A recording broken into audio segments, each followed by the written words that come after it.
Bienvenidos todos a esta transmisión en vivo de esta plática con Joel Hamilton, productor, ingeniero de mezcla, ingeniero de grabación y 7 veces nominado al Grammy. Nos va a hacer el favor de acompañarnos hoy en esta plática para alumnos del MAP, Colegio de Música, Audio y Producción, en colaboración con AES Sección Puebla. All right. Hey, man. How are you doing? I'm just giving a quick intro of just like the basic from your bio, you know, the whole thing. Just great record producer, great mixer, great, well, above all, I understand. you're a great you human, speak so dude. clearly. You speak so clearly in Spanish that I understand all of it. That's good, man. All right, man. But yeah, anyway, thanks a lot for doing this, man. I really I'm appreciate happy it. to be here. Truly happy. I'm stoked that this worked out, that we could do this. Yeah, totally. So we can just get into it. Yeah. First question. I like to begin these things with asking, like, what drove you into music and then into wanting to be in like the production side and behind the desk and like working in that way with music? It's a pretty simple answer for that. The thing that drove me is the fact that when I was about, I don't know if I was 7 years old or something, you know, 6, 7 years old, something like a kid, like a little kid. It was like in school, they still had, you know, like a little music class or whatever. I wasn't in a specific music school. I was just a little kid, but they would have like the music teacher lady come in and play piano or whatever for 30 minutes each day. And she came in that day and played something with like a big major third, you know, like maybe it was Debussy or like Satie or some like sort of French composer that's very melancholy like this. And so there was some big major third that happened. And I felt like somebody had like dumped warm water down my back. Like I got the chills, you know, I got the goosebumps from an interval. And I looked around and there was like a kid picking their nose and like, you know, somebody else not paying attention, staring out the window at a bird or something, you know what I mean? And like, they just didn't even give a shit. And so basically in that moment, I recognized, now looking back on it, I recognized that in that moment, I knew I was a mutant. And so basically it was like, in that moment, I also recognized that I wanted to do that. Like I wanted to be able to make that happen for people. I wanted to like pursue that feeling again, you know, because that's how we work. Like you get positive reinforcement from something that feels good, you go back to it, you know, something tastes good, you want it again. And so if I could go back, you know, at 40 something Joel could go back and tell 7-year-old Joel, in that moment, I actually became 100% qualified to produce records, basically, because everything I did from that point on was in pursuit of that same feeling. Right. And the older I got, the more I recognized that there was more than one path to that feeling. Meaning, like, if it's just that the chorus gets so huge in a rock song, it doesn't have to be a major third.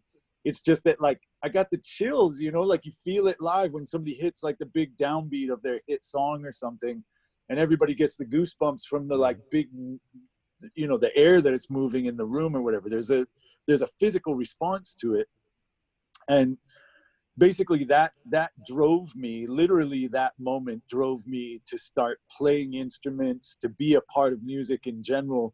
And I was too young to recognize that what actually I was trying to do was produce and engineer, was to bring that moment to the people via recordings rather than like for me to play a guitar or, you know, I do all that stuff, but it was like, it's because I sort of went through being in bands and all of this.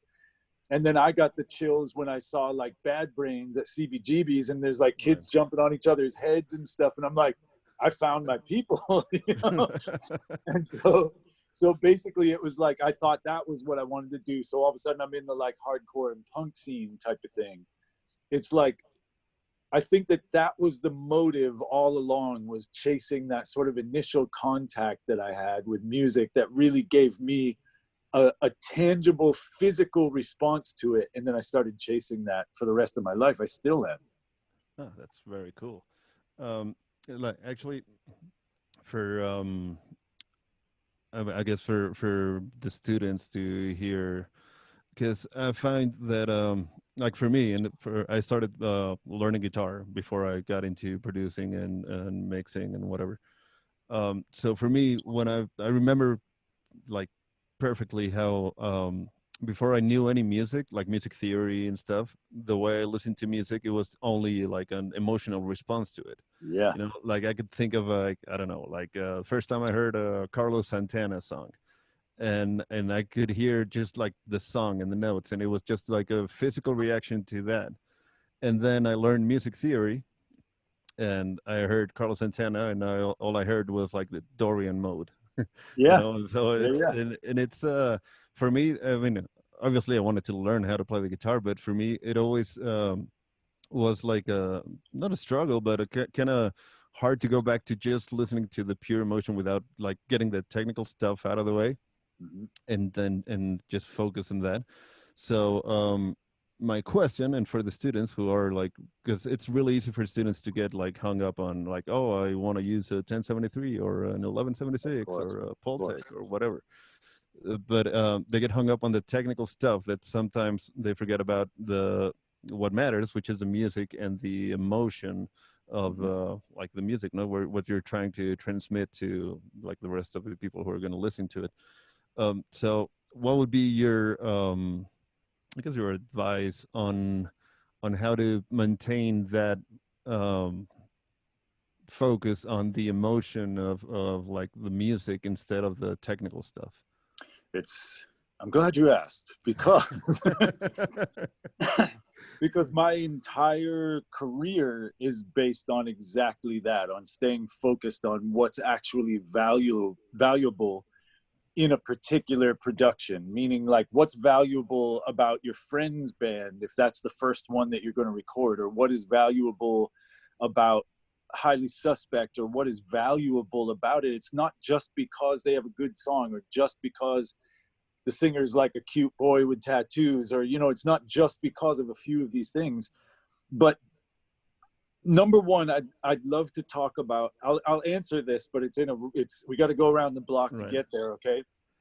Because basically, what would be transparent in the way that we're capturing the sounds in the live room?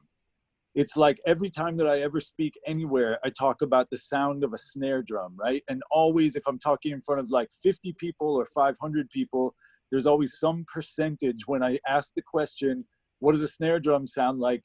They always do some little cat sneeze noise, like or whatever at my face.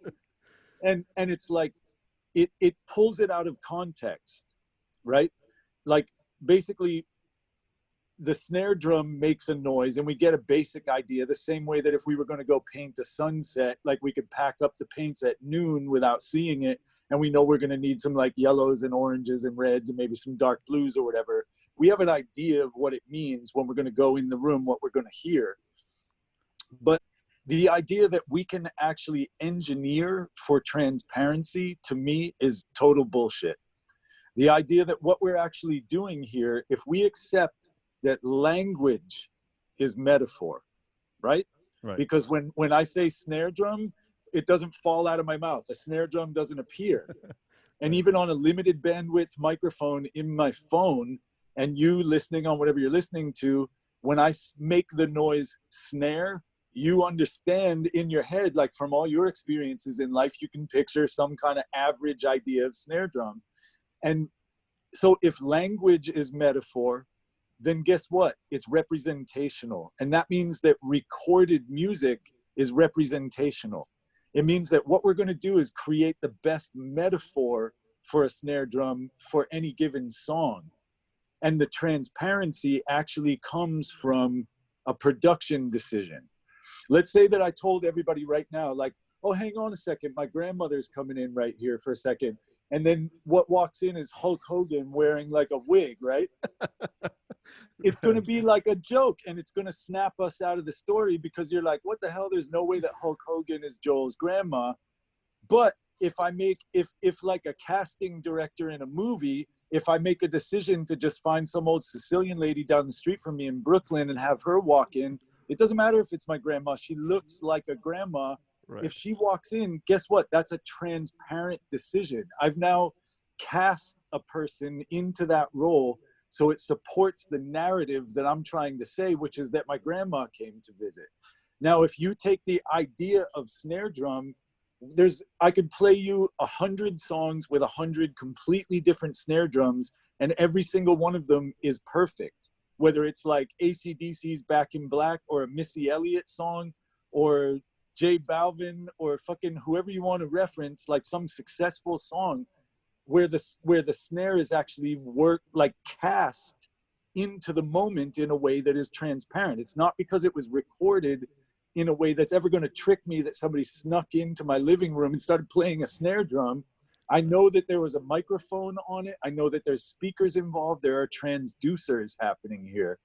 So in that way, it's a metaphor. It's a representation of a snare drum, and we're using electricity to create that representation. So then why would we care about what one we use out in the live room if it doesn't matter? If the original event, it doesn't matter, because we're just going to treat it with electricity, like EQ. We're going to bend it and shape it until it fits this context that I'm talking about. We're going to choose something that supports what's being expressed by the rest of the variables in the song. We're going to choose a snare drum that feels transparent because you just don't even think about it while the person is telling the story that's singing, and it doesn't get in the way of the drums, or it supports the drums by sounding big, but in a frequency range that doesn't step on the S's of the voice, let's say, because we've decided that that's important, or there's a string section, and so we want it to be more mellow or something. We want it to be like a lower ND snare so that the violins are still all up here. Right. It's like we're going to use all of these contextual cues to help steer us towards something that supports the emotional content of what we're actually looking to make the listener feel. Right. So all of that, it breaks down. You're going to notice throughout this entire thing that there's kind of a fractal nature of this. Like if we back up the 10,000 foot view, it looks like a big version of when we go very micro on just the snare drum like this. It's going to be the same thing if we talk about mix presentation or production and arrangement ideas, where when you give yourself, when you go to the mall, right, there's going to be like a little red dot that says you are here, and that lets you know how you can get to the Gummy Shark fucking store, because you need to know what door you came in. It's like you need to know, as a producer, this sort of musical you are here in the universe to understand where you're going to take it to. And where you're going to take it to supports the story that's being told by the instruments. There was the guy who founded the New York Times, the newspaper, the guy who started it. He made this statement to all these people in Union Square here in New York City, to a bunch of New Yorkers, obviously. He said, with his monocle and top hat, looking like Mr. Peanut. Like the Monopoly guy, right? Like the Monopoly guy, exactly. Looking like the Monopoly guy. He was like, with my newspaper, I seek to just hold a mirror to the events of the day. And in about 1 second, all the New Yorkers were like, that's bullshit, because who's holding the mirror? Right. Where is it aimed? Is it perfectly clean? Is it warped like at the carnival? You know what I mean? Like, is this a perfect mirror? And even beyond that, who paid for the mirror? Did somebody give it to you that expects you to aim it in a particular direction to show us the events of like a bank robbery? You're in charge of aiming it. So you're affecting what we get to see at home, right? Right. Everybody that has a microphone in their hand, when they go in and they're anywhere near the drums now, that's the mirror. You're now aiming it. You can write the hi-hat out of the story, or you can bring it back in. You can aim it at the kick drum. You can back it up and give a sense of space between the listener and the drums with ambient miking, but you're in charge of that narrative. You are absolutely in charge of that narrative. And at no point is it going to be anything but that mirror. It's going to be this two-dimensional depiction of the thing that was happening in the live room, because it's got to get down the wires from the 57 into the mic pre of any brand, and then back out to the speakers somehow. And there's amplifiers involved. There's technology involved here. And we're going to talk about using those knobs to bring out the textures that speak before even the first note of the vocal starts. Like we can tell, right? When we're walking down the street and you're still 2 blocks away, if people are talking loud, you can tell if it sounds like a party or an argument. 2 blocks away, before you can hear what they're talking about, before you hear anything about the specifics of what's being argued about or what the party is yelling about, you know, just from the like subtle shift that we read in each other's voices, whether they're angry, happy, in love, sad, you know what I mean? Right. Like somebody Yeah, either you can tell died the or intention of the conversation, right? Exactly, but the intention reads in the timbre of their voice. And the intention of the snare drum reads in the timbre of the snare drum. So if you capture it crazy bright and you present it super bright in a mix, that has a completely different effect than whether it was a Neve or a Ludwig. You know, if it was a Black Beauty, like all the perfect stuff that people think that you have to use. It's like the pictures of like a 1073 with like the whatever on the snare drum that's the perfect Black Beauty. And then you hear a record and hopefully you picture those things when you hear something I've done. But then really I show you a picture and it looks like a hobo moved into the live room because there's like moving blankets and tape and like things angled over here. And then there's like a drummer in the middle of all this crap. And what it is that I've created like a sonic representation, a metaphor for what I hope the story is telling. Right. You know, you with me so far? Everybody? Totally. I don't know if you want to open it now for some questions. Please. I mean, but that's where I'm coming from, though, is like that it's not based on, I mean, the Neve thing, right? Let me just answer to that real quick. Is it's what was still working when AC/DC showed up because it wasn't broken. It was the pre that they used when they showed up and recorded Back in Black. They didn't say we want a Neve. They said we're going to go to Ocean Way and we're going to do this record with Mutt Lange. And then when they got there, there's a Neve console there. So they wound up using it. So now with that historical precedent set, because that record did so well, we all fetishize the idea of a 1073. And it's really just because it was the one that wasn't on fire when it was time to record the guitars. You know what I mean? And the same thing happens to me. And I'll tell you what breaks this every single time for me is when people talk about like you need a 1073 for this, or the vocal is going to be a 47 and a 1073. And let's use Highly Suspect because I know that the students have heard that. When I went to the show after the MCID record came out, or after the last record came out, The Boy Who Died Wolf, and the first bass notes of My Name is Human came on, it was through whatever DI they were using at that venue, through his live rig with whatever bass he was playing that night. And then Johnny stepped up to a 58 through whatever the live console was, probably something Yamaha digital in front of house.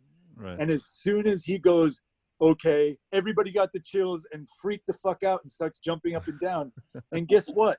Just like when my dad calls me on a phone through a shitty microphone and says, I love you, and it gets into the exact place in my heart that it needs to go, it's because we actually prioritize the content of this and the texture of it much more than like what amplifier or microphone was used to supply that gesture. Right. Man, I have to tell you, man, it's mind-blowing every time I talk to you. Is like, because I mean, we've had like the way you approach things and the your point of view when it comes to production and stuff. I've learned so much just from hearing you speak, like from the times we've been just hanging out, having lunch or whatever. Yeah. It's insane, man. And this analogy you just made, it's awesome. I mean, it's so easy to understand, like where you're coming from and how you look at these things, you know. Well, think about it this way too. When people say it sounds like shit on a phone, right? You know, like when I play it on my phone, it sounds crappy because the phone has a crappy little speaker. It's like, let's flip that in reverse and look at the fact that the phone is actually a brilliantly designed piece of equipment, like an iPhone or an Android or whatever. They're brilliantly designed little pieces of engineering that actually show the priorities of 100% of humans on Earth, which is that we need about this much of the signal for your mom to say I love you, or your dad to say I love you, and have it work, or for me to talk to you right now and get these concepts back out to you it works even just talking into something on very limited bandwidth. And it's why people always tell you to get the mid-range right in every single thing that you ever do, because guess what? We're wired, physically wired, that like that range goes straight to the lizard brain and then back out to the parts of meat that allow you to actually rationalize it. So guess what? If we think about that in terms of like, we've got a straight shot at giving people those chills that I talked about getting when I was 6, we've got a straight shot at that. There's no filter between like your production and that part of their brain in that range.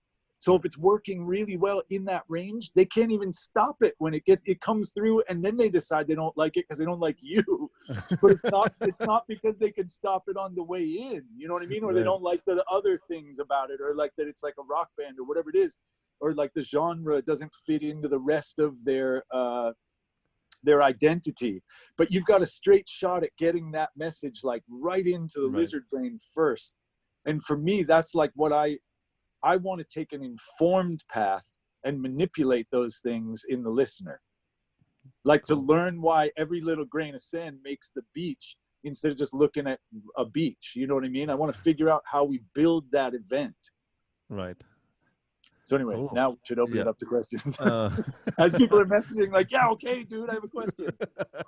Ok, entonces primero Wiso, creo que es el que dijo primero. No sé, ¿quieres prender tu cámara, Wiso? Ahí está bien, ¿se escucha todo? Sí. Ahí estás. Hi, I have a question. How important do you think that no technical concepts are when you become more creative? I mean, do you think that knowing that concepts brings you the ability to be more creative or something like that? Like having a technical foundation, is that what you mean? Yeah. How important do you think? I mean, when you put a microphone, do you think in the proximity effect or something like that, or you just think about the emotion that snare brings to the people, or both? What do you think when you are? It's a really good question, and I'm glad that we have the time to actually touch on this and take questions, because what it is this: if I come back in after I set up the microphone, and it's on the guitar amps or something, you know, whatever it's on, like you said, with the on the snare, let's say, or the front kick mic or any of these things. If I come in and I sit down and the band runs through the song one time, I'm not even expecting it to be a take yet. We've got everything working, and you know what I mean? Like they can run through the song. At that point, I will understand that there's a few things where they sound so weird compared to the rest of the tones that I'm creating. Meaning, like if the guitar sounds angry and the bass sounds super chill and the singer's singing something about like how he's going to kill you, and then the drums sound really mellow and round and warm and stuff, I need to reevaluate to support that emotion. But it's not like I mic it with emotion. I'm not like, I love you to the snare as I fucking set it up. It's like I'm going to come in and I'm going to listen to the picture, you know what I mean? Just like I said, when Hulk Hogan walked in, that would be a silly choice. But sometimes you got to wait for the drummer to start hitting the drums to find out whether it's Hulk Hogan or the little grandma that makes sense to the story. And so, but as a producer, you need to be able to recognize that this one is Hulk Hogan and this one is the little grandma. You understand? So it's more like I am like the witness to what is coming out of the speakers, because they might think that they're like hitting hard and they're making a face that like looks mean, but then they come in the room and we listen to it and we're like, it just doesn't sound mean. The part you're playing sounds like a Celine Dion song, which is great for Celine Dion, but it's not working in the context of this like angry punk song, you know? Or if it's like a very loving ballad, you know what I mean? If there's something that's absolutely like, you know, recording Norah Jones and having her sing a song that is, she wrote it right after she had her first kid, right? So Ray was born as a boy, and there's this like tiny boy, and she wrote it thinking of like singing it right to his face, right? So I went in to the live room because I'm sitting here going, man, there's just something wrong about this. It doesn't feel right to me. And it's not about, we had all the right mics, we had all the right pre's, we had everything was correct, right? Like all the stuff you would want. And I'm like, it just isn't right for some reason compared to the rest of the tracks we have and the way it feels. And I went in and I was like, you wrote this when Ray was born, I know for a fact. And here I am now telling you, who sold 55 million fucking records, like I'm going to go in and tell fucking Norah Jones like that's not working. But it's because she was getting all like singery and it sounded very like, you know, singer lady. And I was like, listen, here's what I wish is that when you first told me about this song, I imagine in an awkward way that your face is here and your baby's face is here. And I get to like stick my head in between and listen to you sing, which would be really weird to do to Norah Jones, right? And her baby. But what I want is for her to picture her singing to her this newborn tiny face. And then I get to drop a microphone in so that the rest of us get to experience that moment. Like I'm in that way, I am going to capture the energy of what she should be picturing and what she's actually singing to. Don't sing to the microphone. Don't sing to the track. But that's that one situation. If it's about somebody who wants to like kick everyone's ass in town and prove they're the toughest like tattoo oaf guy, then I want them to picture that and like let it distort a little bit and like come at me. You know what I mean? So it's what we wind up using. Just like if you wrote an entire paper about how much you love someone, right? And then you gave it to me as the person who was going to print up your book. And then I showed it to you and I was using like a battle axe font that looks like a black metal band from Norway. It's like all of a sudden that font, every letter would be wrong for what's actually being expressed, right? Like the texture of it would get fucked up and it would be like a joke to people. And you're like, dude, I like opened up my heart to you and you're the one who's supposed to make this book for me. And then you put it all in like battle axe letters. It's like, this is stupid. Like you're not the right person to make this book, obviously, because you're not recognizing my intention to tell the world that I love this person, because obviously you missed it completely by putting it in battle axe font. It's just like when you're a musician, man, like, is it emotion that guides you when you hear that everybody's playing an open E minor, if you're the bass player and you come in and you play an F immediately, right? Like, so for the non-musicians, that's one step away. It's going to be completely dissonant. And it's just like, you didn't read the room, man. Like, it's like, this is happening in E. And so we can do the same thing with EQ, compression, microphone choice, all of the little things that we have, all the mirrors we have, that some of them have like Vaseline on it, so it looks a little more flattering than they do in real life. And some of them are very sharp and clear, and some of them are this, or warmer, or darker, or brighter. And so we make those choices of how to present these things to support the story that's being told. So yes, emotion guides it, but only in this very top-down way. Like, I'm going to start with a 57 on the snare, let's say, because everybody knows what that sounds like. I'm going to run back in the other room, listen in the speakers, and go, wow, in the world that I'm creating, that's totally wrong. The same way that lightsabers make sense in Star Wars, but they fucking don't in a Julia Roberts movie. You know what I mean? Like, it's like you need to recognize the subtlety. I always make it a joke like this, but it's just to illustrate the fact that there's the subtlety. Think about this. In the very first Star Wars, if like Luke was driving something that looked like a Ferrari instead of a dented ass land speeder, we would get the idea that he was like a rich kid and the story wouldn't work so well. Instead, they put like dents on it and there's like paint missing. And you don't even think about that the first time you see the movie, but it's kind of there. It's a part of the texture of this narrative that they're creating. The art department made that decision. So did they like make emotion, a priority? No, I mean, but yes, but no, because they want to like play with us to support the narrative. The story is that he's like lost his parents and now goes on this adventure, and we all immediately invest our hearts in this guy because he had a shitty car that was like dented, in the beginning. Otherwise we'd be like, whatever, dude, just spend $1 billion and go buy some fucking cannons and shoot them, like whatever. Like, he's got to learn this, he's got to learn this. And so that tiny detail in Star Wars for me is the exact same thing as a tiny detail, the like scuff marks on the land speeder when we first see it. It's the same thing as whether we decide to have the lugs on the floor tom rattling a little bit, because then it doesn't sound like we had $1 million to record the record. We just had to go for it, and it's a punk rock record. And even if we could have tuned it a little bit, we left it You know what I mean? Because it becomes a part of the texture of that band's story. And it's a long answer to. How do you go from the technical to the emotional?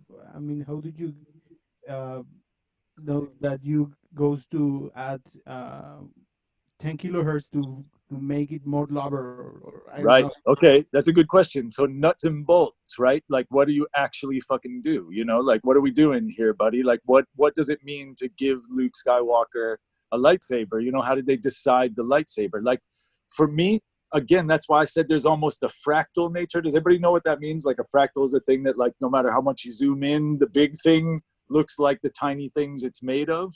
It's the same thing for me. Like, if you look at the song, even just that they recorded in their rehearsal space or their mom's basement into a phone, which is what I actually asked for pre-production, because then I just hear the band playing. I don't hear somebody's idea of like 9 miles of reverb on the vocal or something, and I got to ask them if it was their idea or their friend who just got a new reverb unit and was proud of it, you know, or whatever. It's like, what I get at is that when they send me that, I need to determine what's the best way to tell this story. Just like a screenplay happened, like a book for Star Wars, and then they gave that visual image that supported that story, right? So I then have tools to affect that. You have to engineer in the service of a production vision, or why are you turning knobs? It's like taking aspirin just in case you get a headache.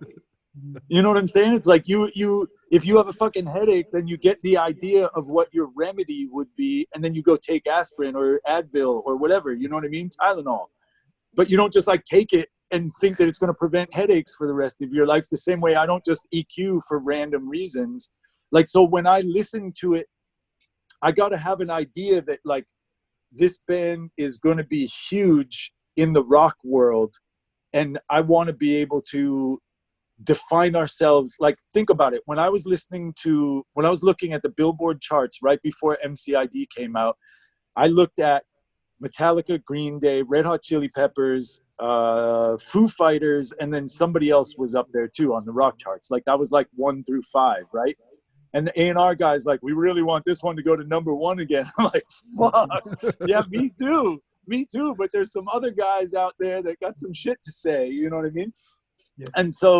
And they happen to be like the biggest bands in the world. Right. But so the #1 worst thing I could do at that point is stop listening to what we're saying, meaning like, and worry about the kick drum. Like, is it as big as the one on the Red Hot Chili Peppers record? Or are the guitars as big as the Metallica one? Or is it like as exciting as the Foo Fighters one with like dudes jumping up and down at 1,000,000 BPM? Like, remember that like My Name Is Human coming out, that song is like whatever BPM it is, I don't even remember, but it's slow as fuck compared to everything else that was in the top 10 rock when that came out. So I needed that to connect with somebody. I needed that to connect with the kid with one tattoo in the middle of nowhere, like in a rural community, that feels like the weird kid who's like a skateboarder or whatever. And like, we're all of a sudden going to reach out across space and time to say, you're not alone. You get what I'm saying? That we're all just human is the gesture, right? So we start with that. And then from there, it informs every other move. Like, how bright is that vocal? How much like stray frequencies are in that guitar? Because the guitars are totally different. If we listen to the song Little One on that same record and My Name Is Human, it's almost a completely different guitar presentation in the chorus, where there's like no stray frequencies in the guitar. It's so low end heavy and it's so like combed through. I like notched out everything, but that's because it was the sound of like pushing your hips through honey. Instead of My Name Is Human, I wanted it to be like he was shouting it out to all of New York City, standing on a ledge, like the superhero shot, standing on the Empire State Building. And so what does that mean to me? That means that there's all these like frequencies that make it sound way more exciting than the fact that it's a 2-note modulation. They go between 2 fucking notes in that chorus. Nothing fucking happens, right? So Johnny's like screaming his guts out about being made of stars, you know what I mean? And I needed that yelling to sound like it had a purpose, right? You don't just go out into the live room. I'm pointing at where my live room is. You don't just go out into the live room and have somebody yell they got to be like yelling about something for it to mean anything. The same way that I like get excited telling you about this is why my voice is raising in a particular way, so it makes sense, instead of me just going like, you asked me what I had for lunch and I'm like, a sandwich, you know. You're like, okay, you're like, all right, man, you don't gotta freak out, you know what I mean? So basically it's like I needed to give his like big giant proclamation to the world. He's making this big statement that we're all made of the shit that came down from the stars. That's got to be framed by something exciting, man. And you talk to anybody who produces records. I've been so lucky to be in the room with people like Eno or fucking just anyone, like a bunch of these bigger people. And it's almost like what somebody was referencing earlier. It's like a cult. You know what I mean? It's almost like you have a particular point of view that like you look at human nature and you boil it down to how you're going to use these knobs to like affect humans at a distance. And there's no way to answer how bright Johnny's vocal needed to be without me having a vision for like who he was saying it to and the context he was saying it in. Do you understand? Like if you're yelling it from the top of the Empire State Building, we're going to imagine some sort of like echo, like a long echo off of the Chrysler Building or off of the World Trade Center all the way downtown. And we're going to imagine some like early reflections. So all of a sudden I'm like, okay, there's a little bit of 0.65 on his vocal and a short slap for the people that were closer, right down below them, hearing this crazy guy like yelling about it. And then there's going to be something that slaps back farther that the people at a distance are hearing. And all of a sudden you get the idea that it's heroic. It's like that superhero moment, rather than that he's in a room with wooden floors with like headphones on screaming into a pop screen.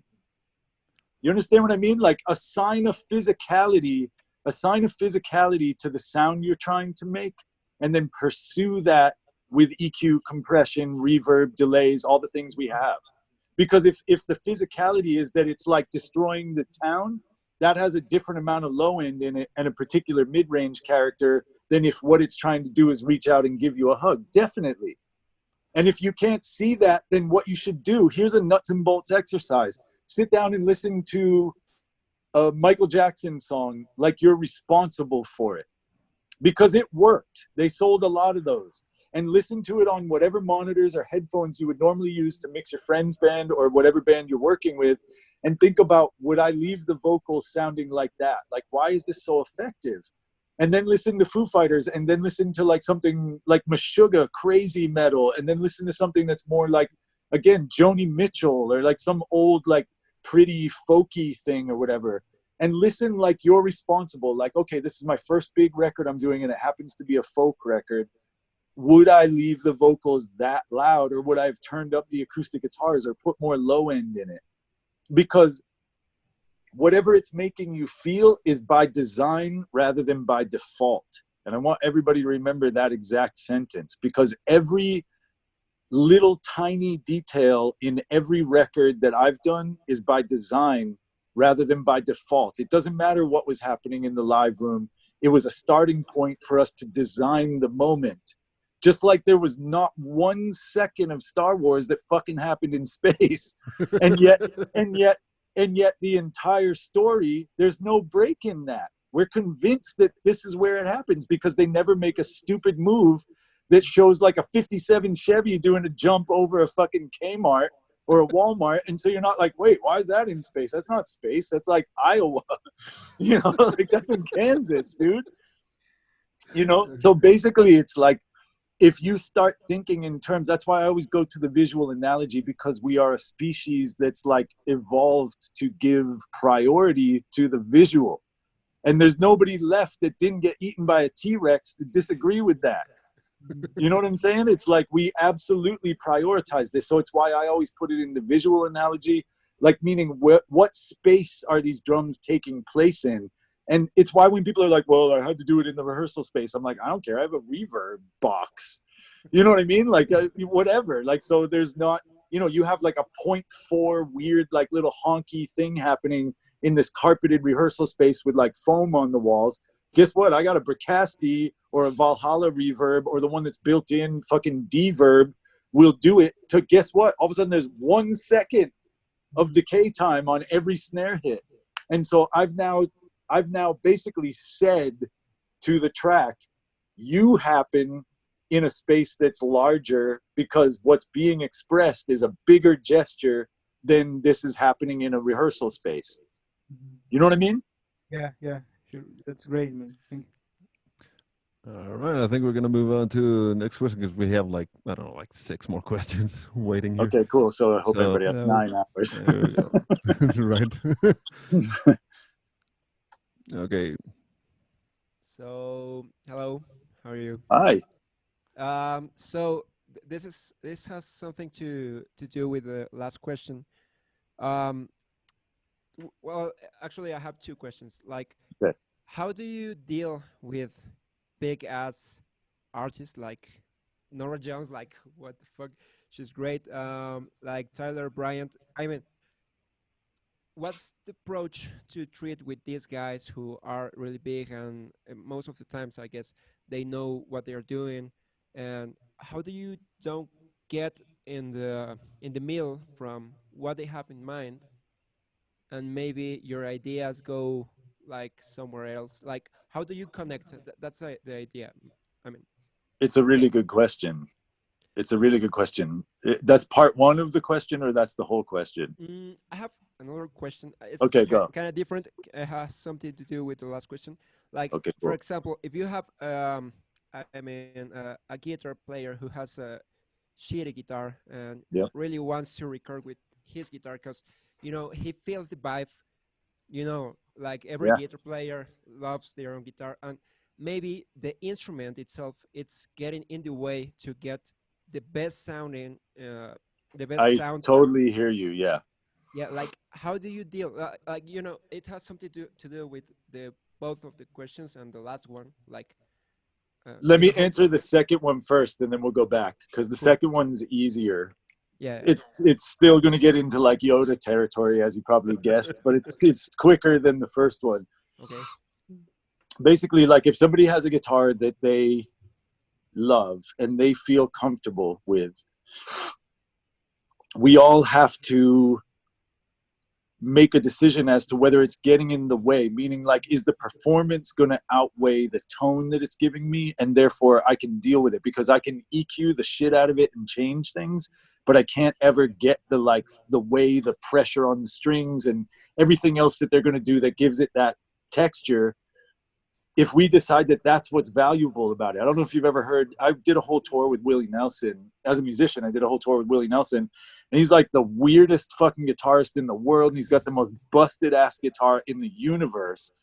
There's like holes in it and shit, his acoustic guitar. Right, yeah. And he plays it through this weird old Baldwin amp that's like supposed to be for organs. And it's like really fucking weird. Everything about it would be like a nightmare. If all of a sudden this old guy came in, I didn't know who he was, and he was like, I want you to record my record. I'd be like, cool, throw that away and we'll start. Let's light this thing on fire and then we can get to work, you know?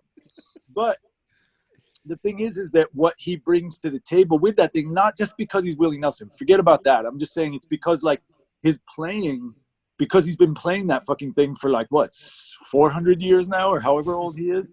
It's like, it's basically like, I would want to capture, I would then do anything I could with any microphone and any EQ and anything to like get a really clear shot of that.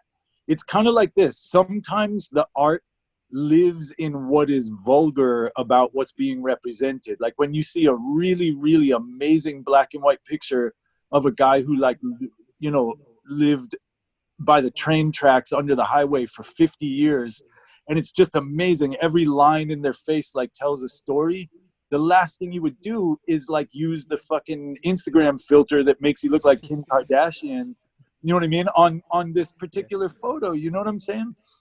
And so when it went, but then conversely, like what you asked, if it's getting in the way, then what I always find is that it's really difficult to push somebody into an unknown situation like from the back. Like, because what they're seeing now is like a dark cave of an unknown thing. They're already nervous about being in the studio, probably. They know they have to deliver. And now I'm going to get behind them and shove them into the dark. That's not going to work. So, but what does work almost every time is to like me show up with a flashlight and then walk into this darkness, and all of a sudden they can follow me in. Now, what that means is like bring in other options and see if we can do like the basic tracks with the guitar they love. And we kind of know in our heads that it's like a scratch, you know what I mean? But they like make it through the track 5 times and you get the 5 takes and you're like, okay, I see why they like this thing, because they are comfortable with it, but it sounds like crap. And then maybe what we can do, it actually sounds okay to be kind of janky in the verses, but then we're going to overdub my Les Paul or whatever other thing I have on hand in the choruses, so that it sounds like your janky old guitar like grew wings and muscles at the same time and went, oh, when we get to the chorus. But it's still in there. It's like still in the middle with the voice, you know? Yeah. I did a collaboration that was with Elvis Costello that answers both of these things. Like both, because I'm getting back to your first question now, where Right. he had his old Guild guitar that he's played 1 million times that I've seen like on TV and pictures and all of this shit. So I'm like nervous going in the room with this guy, not because I was ever a gigantic fan, but because he's fucking Elvis Costello. You know what I mean? He's like a legacy artist. And I knew it was a collaboration. I wasn't even just engineering where you can like keep your head down and push faders. I had to like have ideas. So basically it's like he brings this thing in and I'm like, that thing's, you know, it sounds cool for him or whatever, you know, but I'm not like, I would have asked him to play something else right off the bat if I didn't know who he was or whatever. And the reason that I knew that that was going to work was because, meaning like to let him use his guitar, was because number one, when he did the vocal, he wanted to do the guitar at the same time. And if he messed up on the vocal, we punched both. If he messed up on the guitar, we punched both, because he knows from being a legacy artist that part of what people love is how locked like the way he plays is to his vocal phrasing. So they always sound almost like it's one thing now. It's not just a guitar track and a vocal track. It's like Elvis as a thing is coming out of the speakers, and they're always linked. And you sense that just in milliseconds. It's not something we would really measure, you know what I mean? But it's something that you like, you can tell that the way he's like pushing on it in between phrases and then singing and he lets up a little bit, it works kind of in an old blues guy way, you know, that he's playing fills in the vocal phrasing and then gets back in there and plays simpler and quieter. Now, the reason I knew it was going to work was because I had a recorded history, not recording history, a recorded history to look at. The same way I could look at Aaron Neville, who's been around for 1,000 years, and listen to like his early records and go, am I beating this or am I failing? Like what he represents to the world has already been decided. With Highly Suspect, we had to invent what they meant to the world, because they went from nobody knew who they were to #1 in one record. So we had to figure out what do you put in that catapult to throw it up over the wall and onto the charts that's going to make the biggest impact, because it's going to land right in the same place where Red Hot Chili Peppers, Muse, fucking Radiohead, and 3 other bands that you don't want to have to fight with on the charts, they're all sitting there. So we better have something big to throw over the wall, you know? Now, that's what I'm saying. Like when you have somebody who is a legacy artist like Norah Jones, it's simpler to know what she's capable of as well. Like, and that's why I knew that she sounded kind of like the Las Vegas version of herself when she was singing a song that was actually kind of sweet.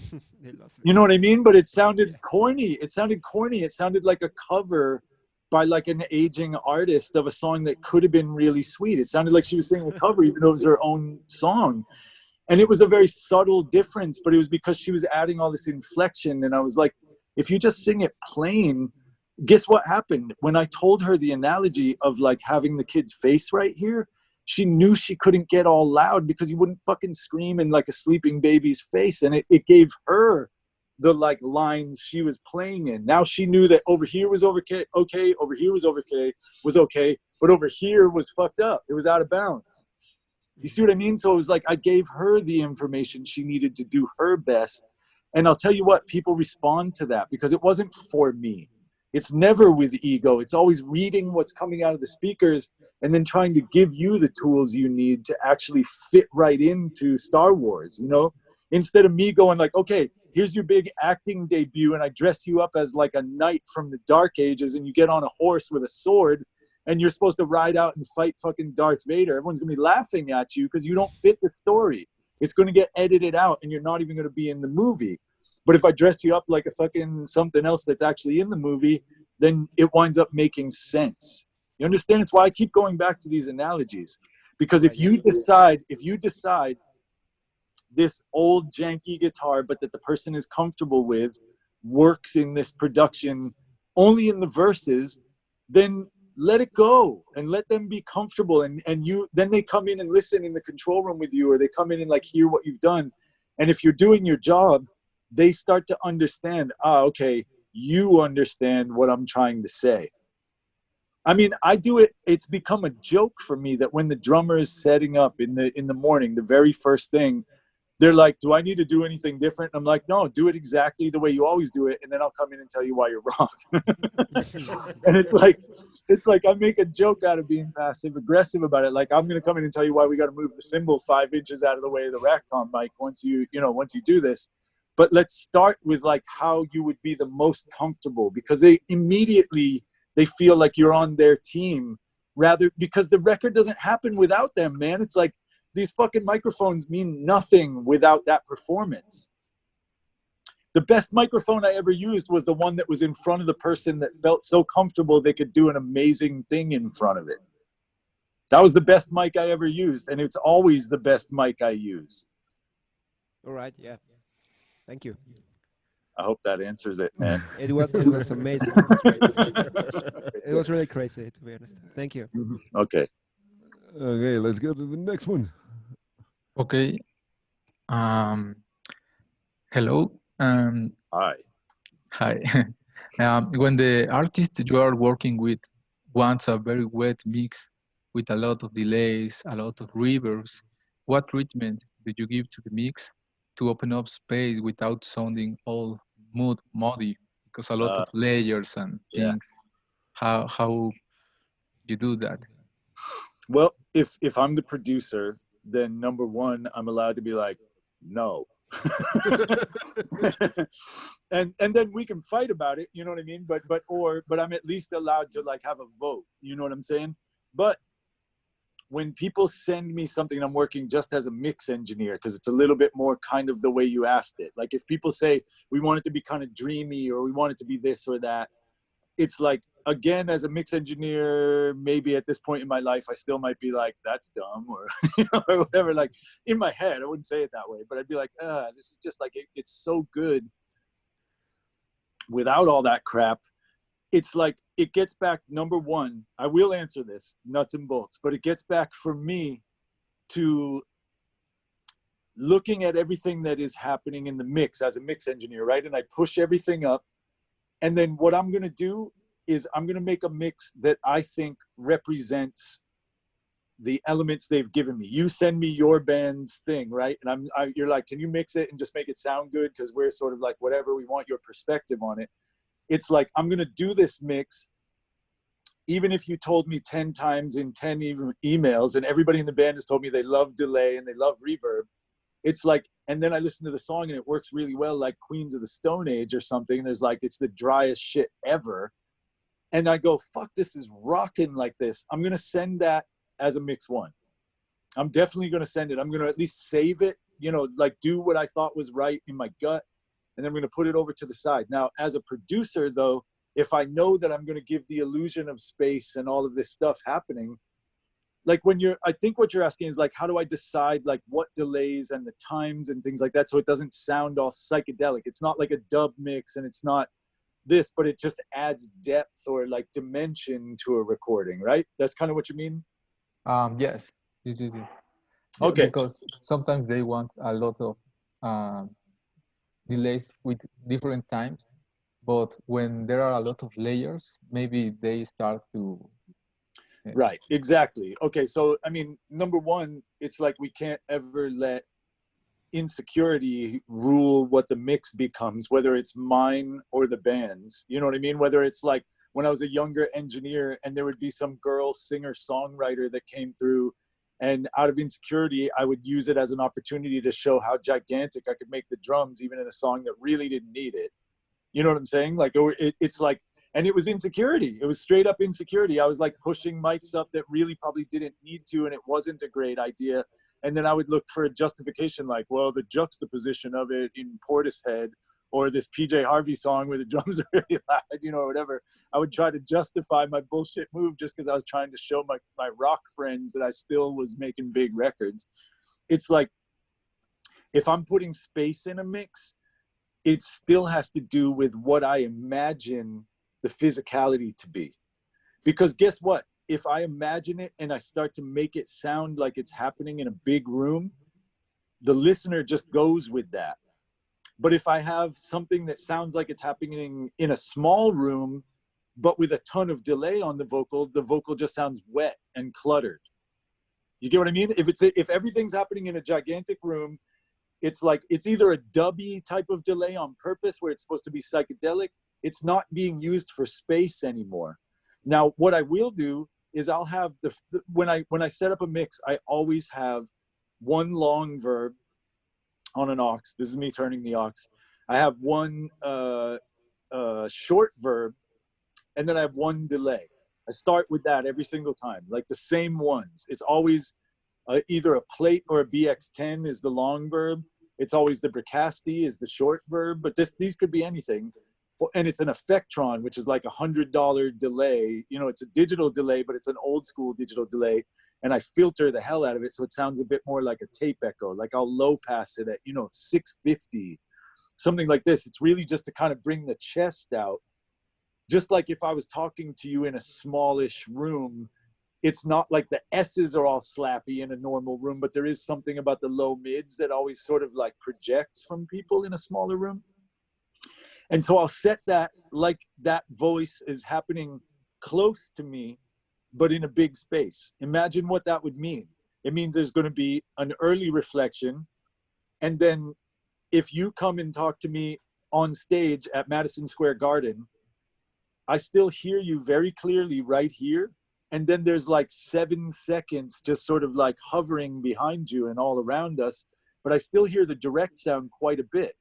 So if what I'm trying to give the illusion of is something that's very close to me, but in a large space, I'll use something like a really long verb, but quiet.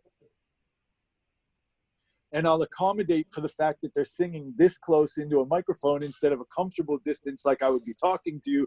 I wouldn't go be like, hey, dude, we going out for lunch today? You know what I'm saying? It's like, so if I want that voice to be like the comfort level for me of that vocal comes from that first cheap delay at 90 or 110, or you know what I mean? Sometimes I'll listen to it if it's in a fast song and I'll put it on the 16th note just because the 16th note lands so close to what I wanted anyway that it's stupid to make it clutter and land like just before the 16th.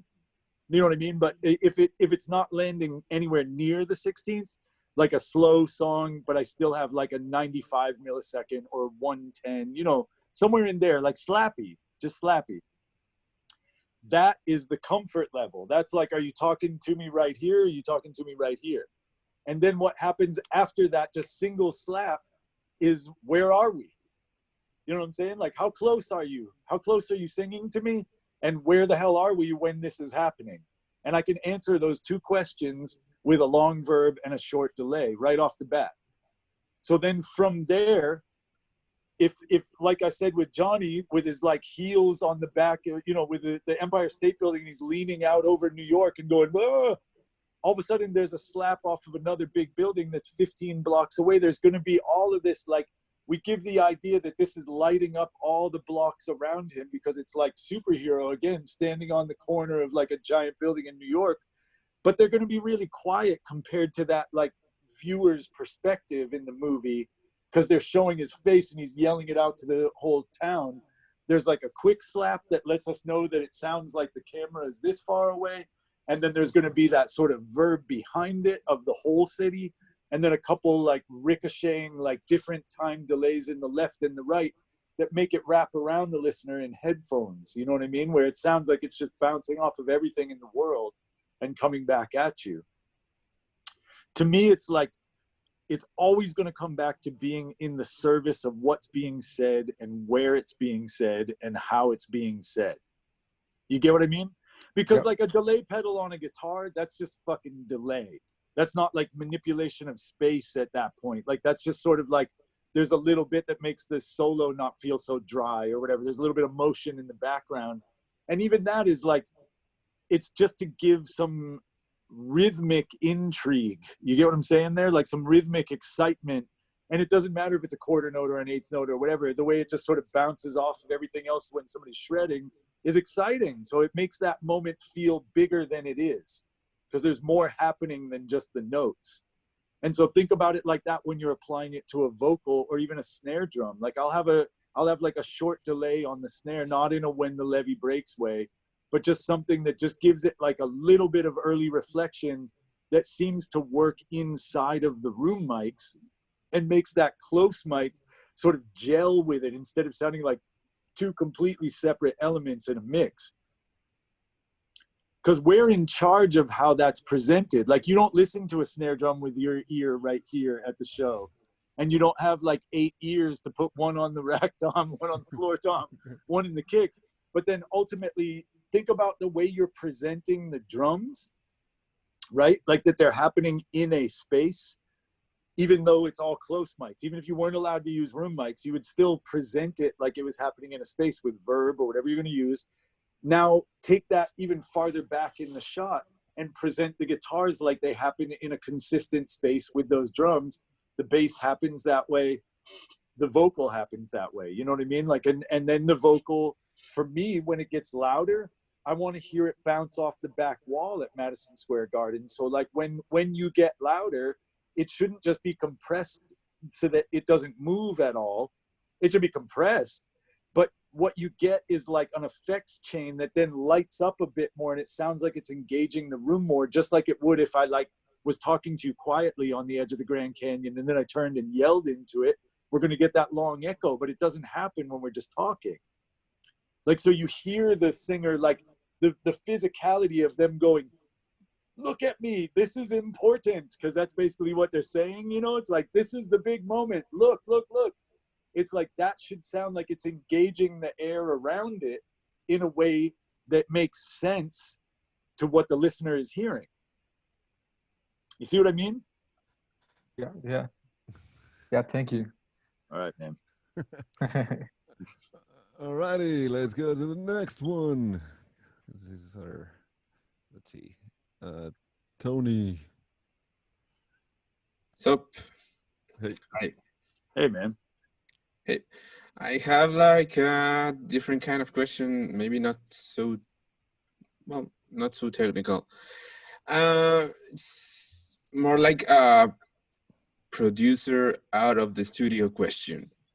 How is your relationship with your clients? I mean, like, do you have like a protocol, or do you act first like as a technical producer and you're in the studio with the band and hearing and in that moment, like knowing, okay, maybe I'm gonna use like EQ compressor here, or do you have like a coffee session or something like that to know the band and to know the purpose of the song or something like that?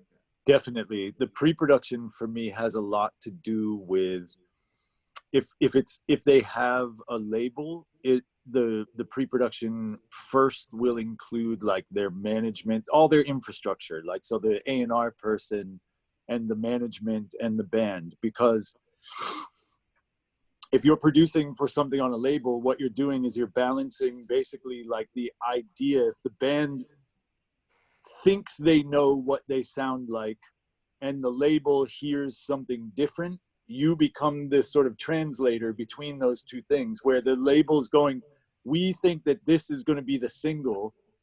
The number one thing I wouldn't do in that moment is go, hit the talkback, I'm hitting the button, hit the talkback and go, they think this is going to be the single, okay, do your best take. You know what I mean? It's like, of course I'm not going to tell them that. It's like, but I have it in the back of my head. While I'm prioritizing time in the studio, I'm definitely going to give the single a little bit more attention. And it's why I need if the A&R person proves that they have some vision for how this is going to be marketed, the management has an idea of even like, you know, the merchandise is going to have skulls on it and guns, or if it's just going to be like flowers and smiley faces, then it's like all of these aspects of the band's existence have to be in your brain. And then you have to be able to sort of put them away for a moment when you are just sort of setting up the vocal mic chain or whatever, and then come back to looking at that, because it's going to influence the outcome, like in subtle ways. But you need to be aware of the paradigm. You with me with this? Like the reality that this band is entering into. Okay. If they come to you and they say, we want you to produce, and then they play you their first demos and stuff, and you're like, oh my God, this just sounds like this sounds like Radiohead. You know what I mean? They clearly love Radiohead, and this sounds like Radiohead. Yeah. And you're like, okay, this means that what you're asking me to do is we need to make a soda that's going to take the shelf space that right now everybody's giving to Coca-Cola at every store in the world. You're going to try to go and say, you don't need that because we have this new cola that's exactly the same thing, but with a slightly different shaped can. Like, it's not going to work. You understand? So you need to even be aware of like the branding, where if they show up and they go, okay, here's the demos, and you're like, oh my God, this is like a whole other kind of drink. So I understand why the marketplace might give it a little shelf space down in the corner to begin with. And if Red Bull gets real popular, all of a sudden it's closer to the Coca-Cola section after 10 years. And in the beginning, it was down in the corner because it was weird and nobody knew what it was and it tasted like shit, you know? But it got more and more popular. But see, that's the analogy holds up though. Like that if you have the branding in mind while you're making the record, you don't then have to sit in front of the speakers and go, is this the right branding? It's just that you understand, and it kind of guides you in your decision-making process. When the A&R guy goes, you know, I thought that was the single, but now there's a 12-minute guitar and accordion duet in the middle of it in the bridge. Clearly you didn't like read the cues, you know what I mean? Like that their branding was going to be about maybe like 8 bars with a little guitar solo-y thing, and then it moves on to the last chorus. Now we're back in like, this is what the band's about, but it also works on the radio. And the relationship comes from me asking them, basically, is this fine art or is this industrial design? Because if this is industrial design, it has to be something that's like, we're designing a car and we can decide, is it a Ferrari or a Honda Civic or whatever? There's so much variation that we can still put into it, including like the color of the seats and all this stuff. But then if it's fine art, we can make something with a steering wheel in the middle and wheels that aim in every direction, and you could never drive it in a million years, but it's this cool, weird shape, but that makes people like enjoy it and smile when they see it at the MoMA or in the Guggenheim or at the museum, you know?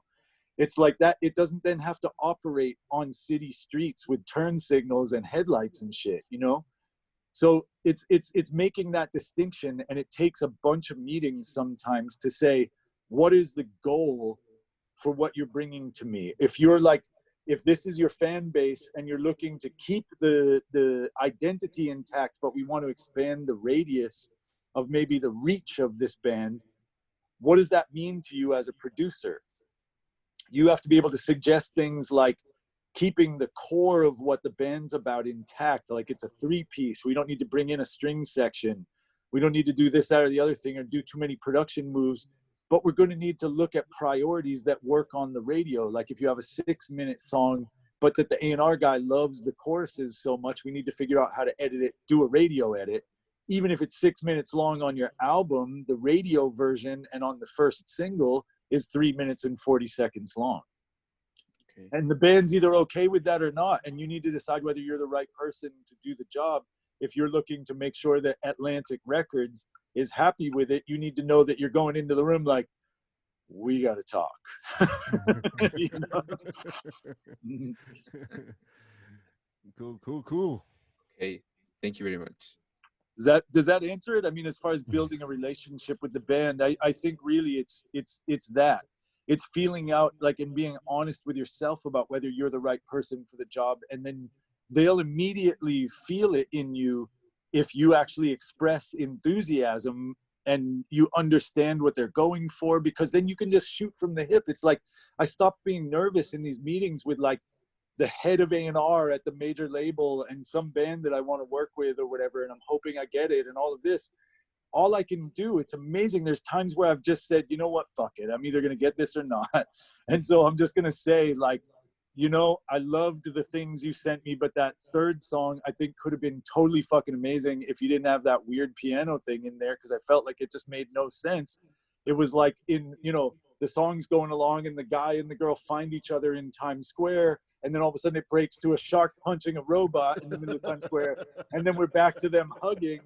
It's like it made no sense to me. And I'll say this to like the head of the label, and like amazingly, I would say more than 50% at least, so I'm still winning, more than 50% of the time, when you actually dare to fucking recognize this and say what you really thought, this is art. If you say it like you're sure of it, it's like the head of A&R all of a sudden was like, I thought that thing was weird too. And if we redo that song, there's definitely not, you know, we need to look at that. And the band's like, what? But they, amazingly, the label is like, you know, yeah, we thought that could have been a single, but it had that weird piano break in it. And you're like, oh my God, it worked. You know, I can't believe it. Like, I thought they were going to all kill me. You know, I thought everyone was just going to stab me and leave and make me pay after I died for lunch.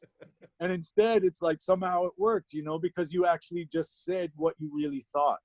And that relationship, for it to get off, I mean, I'm not going to get too Oprah about this, but for the relationship between you and the band to start off with honesty is incredibly important. Because think about what they're going to do. They're going to like guard their like little band meeting from you, and you need to be included in that band meeting and then help represent their wishes to the A&R guy. Like, listen, we all think it's important that that weirdo piano thing stays because of X, Y, and Z, but we're going to cut it shorter and it's going to be this cool, interesting thing. And that's what makes it not just another fucking like Aerosmith song or whatever, because it's got guitar, bass, and drums. And we think it's cool that it does this one departure, and we like Mike Patton more than we like Aerosmith, so fuck you, we're going with it, you know? And all of a sudden I become like their biggest ally, and guess what? They go with me. All of a sudden I'm 3 records deep with Highly Suspect, and we've gotten to go to the Grammys together and shared in like the worst fucking arguments that I had to break up, like almost a fist fight. And then like, you know, people freaking the fuck out and everything, but also like celebrating like crazy when we find out we got 2 nominations and that the single had gone gold. You know what I mean? Like, but through all of that, there was trust, the same way that like you can fight the fuck out of your brother, or like, you know what I mean? Or whatever it is. And there's always the love there though. There's still at the core of it. They know that like, I want it to do well. And it's why I'm saying that's a stupid idea. I'm not just going to tell you yes, yes, yes, and let you shoot yourself in the foot. You know what I mean? Yeah.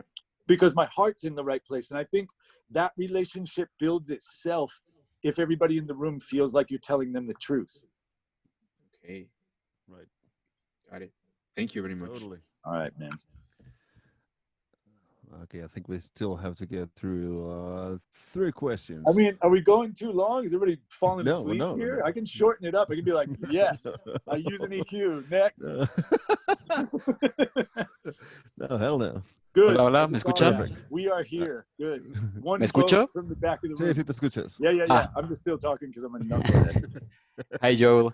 Hey, The previous question complemented what I was going to ask, but I want to guide you to something more specific. Okay. Personally, after hearing you speaking in Peru about the emotion in the production, I became a fan of the doctoral album that you produced. Another Sound is Dying, and the sound design is brutal for me, and I would like to know about the emotional context of this album, and I have the question of the idea of that sound design was yours when you knew the intention of the album, or did the group directly tell you that they need to listen? Like on the texture of the whole record, or the sound design moments, like in the intros and things like this? In the old songs, I don't know. Okay. I hear. Yeah. I get it now. Like, so the like of the way all of it goes, not just like the one little section. Yeah, I hear. Sorry, a specific snare.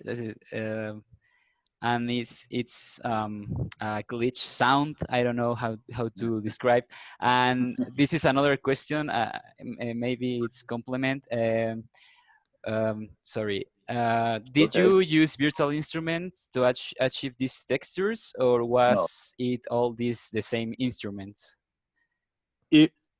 There was never anything like any of the manipulations that you hear on those dub trio records. Like they're things that happen. A lot of them happen in outboard gear, because the whole idea of something like Another Sound Is Dying was, what would it sound like if we gave King Tubby like a Pantera record, you know, or what would it sound like if we gave like a dub guy like a metal record that we love, you know what I mean, or like a hardcore record, like a Dillinger Escape Plan record, but then that gets dubbed out or like manipulated by somebody who's like almost doing weird stoner remixes of metal. And so we used really specifically like very dubby things, which is weird. I know it sounds crazy, but where we're using like a short delay, but with a lot of feedback. So it goes like, gow, you know, or whatever. And like Joe would the drummer would like turn the delay time down, you know, because you're making it like resonate, and then turn it down. And so it sounds almost like this weird like stutter echo delay thing that you would have to automate in Pro Tools. But it wasn't. It was like doing it with a piece of gear, whether it was a pedal or like a piece of outboard or an actual tape echo. And we have the only automation that I use in those records at all are when there's like more things happening than we have hands to do. You know, so it's like I'll automate the faders, like just because I can move the faders, and then, you know, we'll be writing things, or like the send to a delay maybe is coming out of Pro Tools, but they're playing the delay, meaning like if Joe's going to be doing that, we need to know that I've automated it to the delay coming out of Pro Tools into an analog delay, and he's ready for when that's going to happen. And then it goes bah on that one moment, and he has to like ride it and do this thing. And sometimes if it was really difficult, we would print it so that we didn't have to try to perform it, you know, every time I'm mixing. I'm not going to ask them to stand there and do it 700 times. Yeah. But so we would print something like this. And then sometimes it would be that like they would go have a snack while I got the mix happening, but with none of the dubs or effects. But I knew where they were going to be. And so we would like write the mutes and things like this. But then what happens in the mute, like if you came in and we were halfway done with one of the songs on that record, you would just hear it like go up to the big part, and then there'd be like silence for like 2 measures, and then it keeps going, you know what I mean? And what happens in that silence is that we're going to do some huge like delay tails filter sweep thing with 3 people all riding something. And then, so we try to get it right, and then we fill that gap with that one big crazy move, and then we move on to the next moment, you know, and we print the next moments until it starts to work like a song again. Just like you would mix a dub record where they figure out where the vocals are and like the single word they're going to put delay on or whatever in the old school dub way. So, but then when we got crazier about it than just like a tape echo and a spring reverb, obviously, it's like there's an 8-bit sampling module that I have in a modular synth that is like, we're using that just to be able to slice something up, but we're using it like a delay, that can then like play it back forwards, then backwards, then forwards, then backwards, you know, things like this. But it's still, we used it like a delay. It wasn't just like me slicing things up in Pro Tools and reversing them. It was always a box or a device that does it. So we were like, okay, let's take dub into the 2000s now, you know, and use some crazy weird shit, but still like an automated aux send to something that makes an interesting sound. Again, like the Elise's Bitterman pedal, which is like a bit reduction thing that works kind of like lo-fi is the Pro Tools plugin, I guess, or you know, some sort of bit cruncher thing. But it's just an Elise's pedal that they put out called the Bitterman that I fucking love, because it's like a bit crunching pedal with compression and distortion built into it. And so if you hear, we run like the end of the whole mix to it, and you hear it sound almost like a ring modulator on everything. and I'd print it back in and then mute every single channel except for those two. So it sounds like the whole mix went through a pedal for 2 bars and then back to the rest of all the full frequency stuff.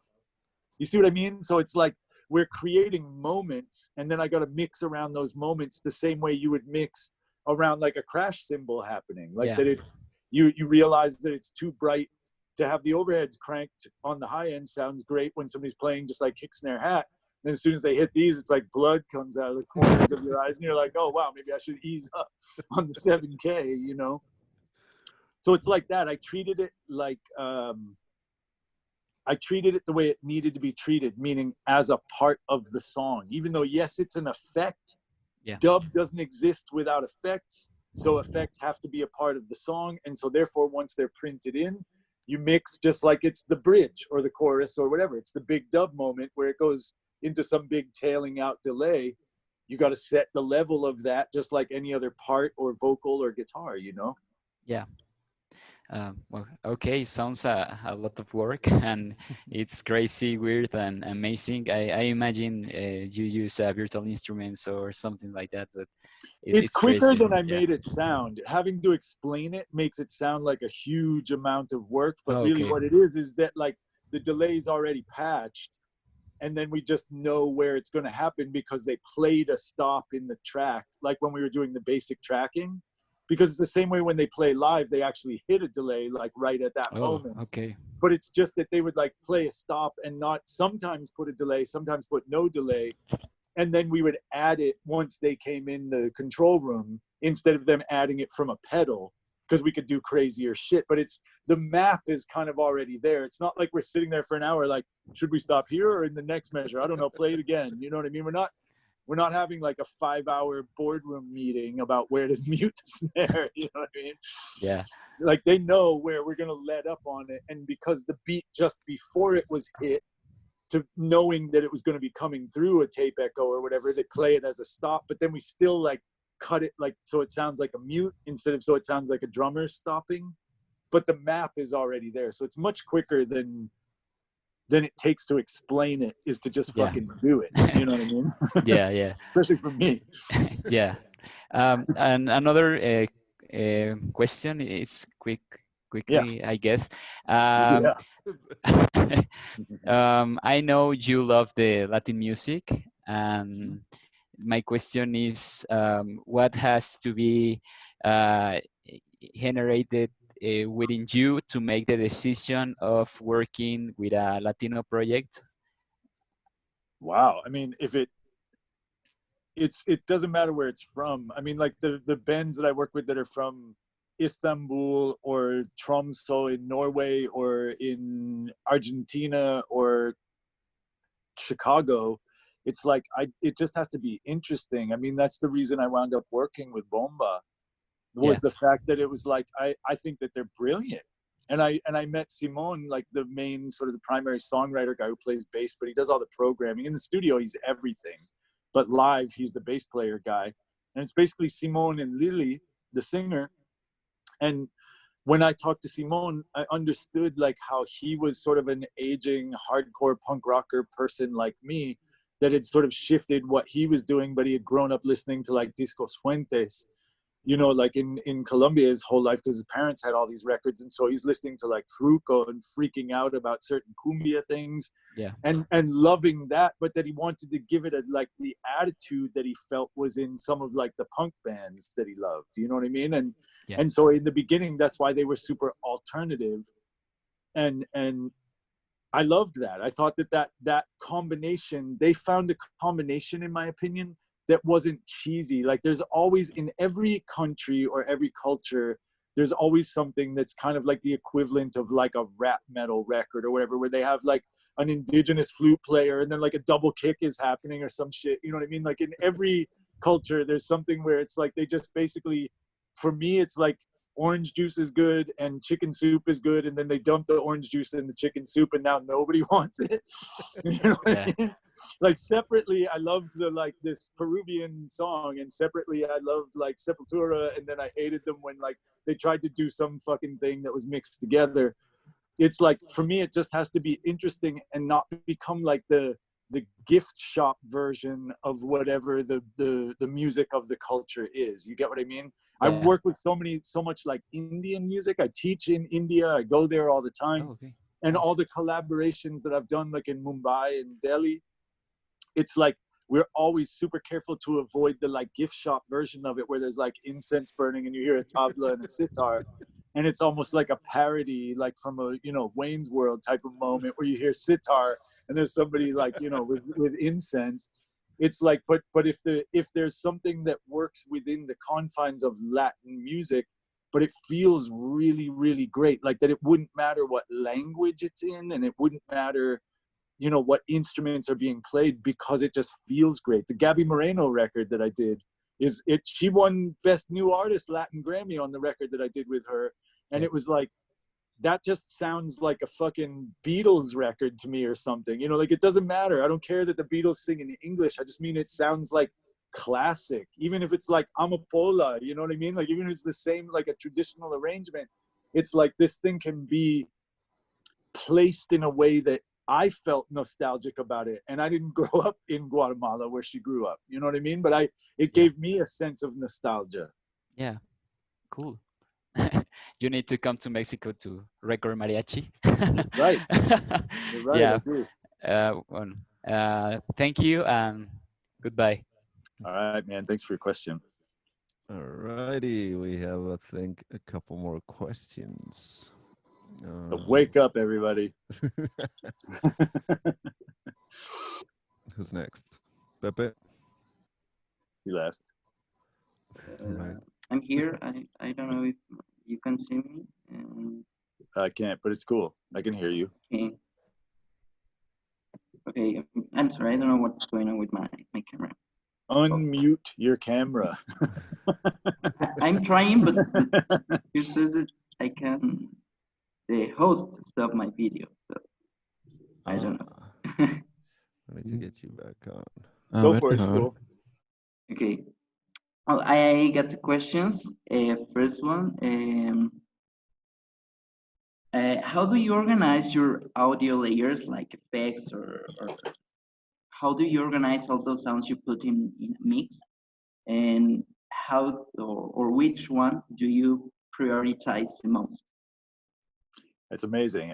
When you were asking it, I was about to say, I figure out what the priorities are first, because any mix that you hear is what you're hearing is the combined priorities of the mix engineer, the band, and whoever else. There you are. The mix engineer and whoever else had an opinion on it, like the management or the A&R person.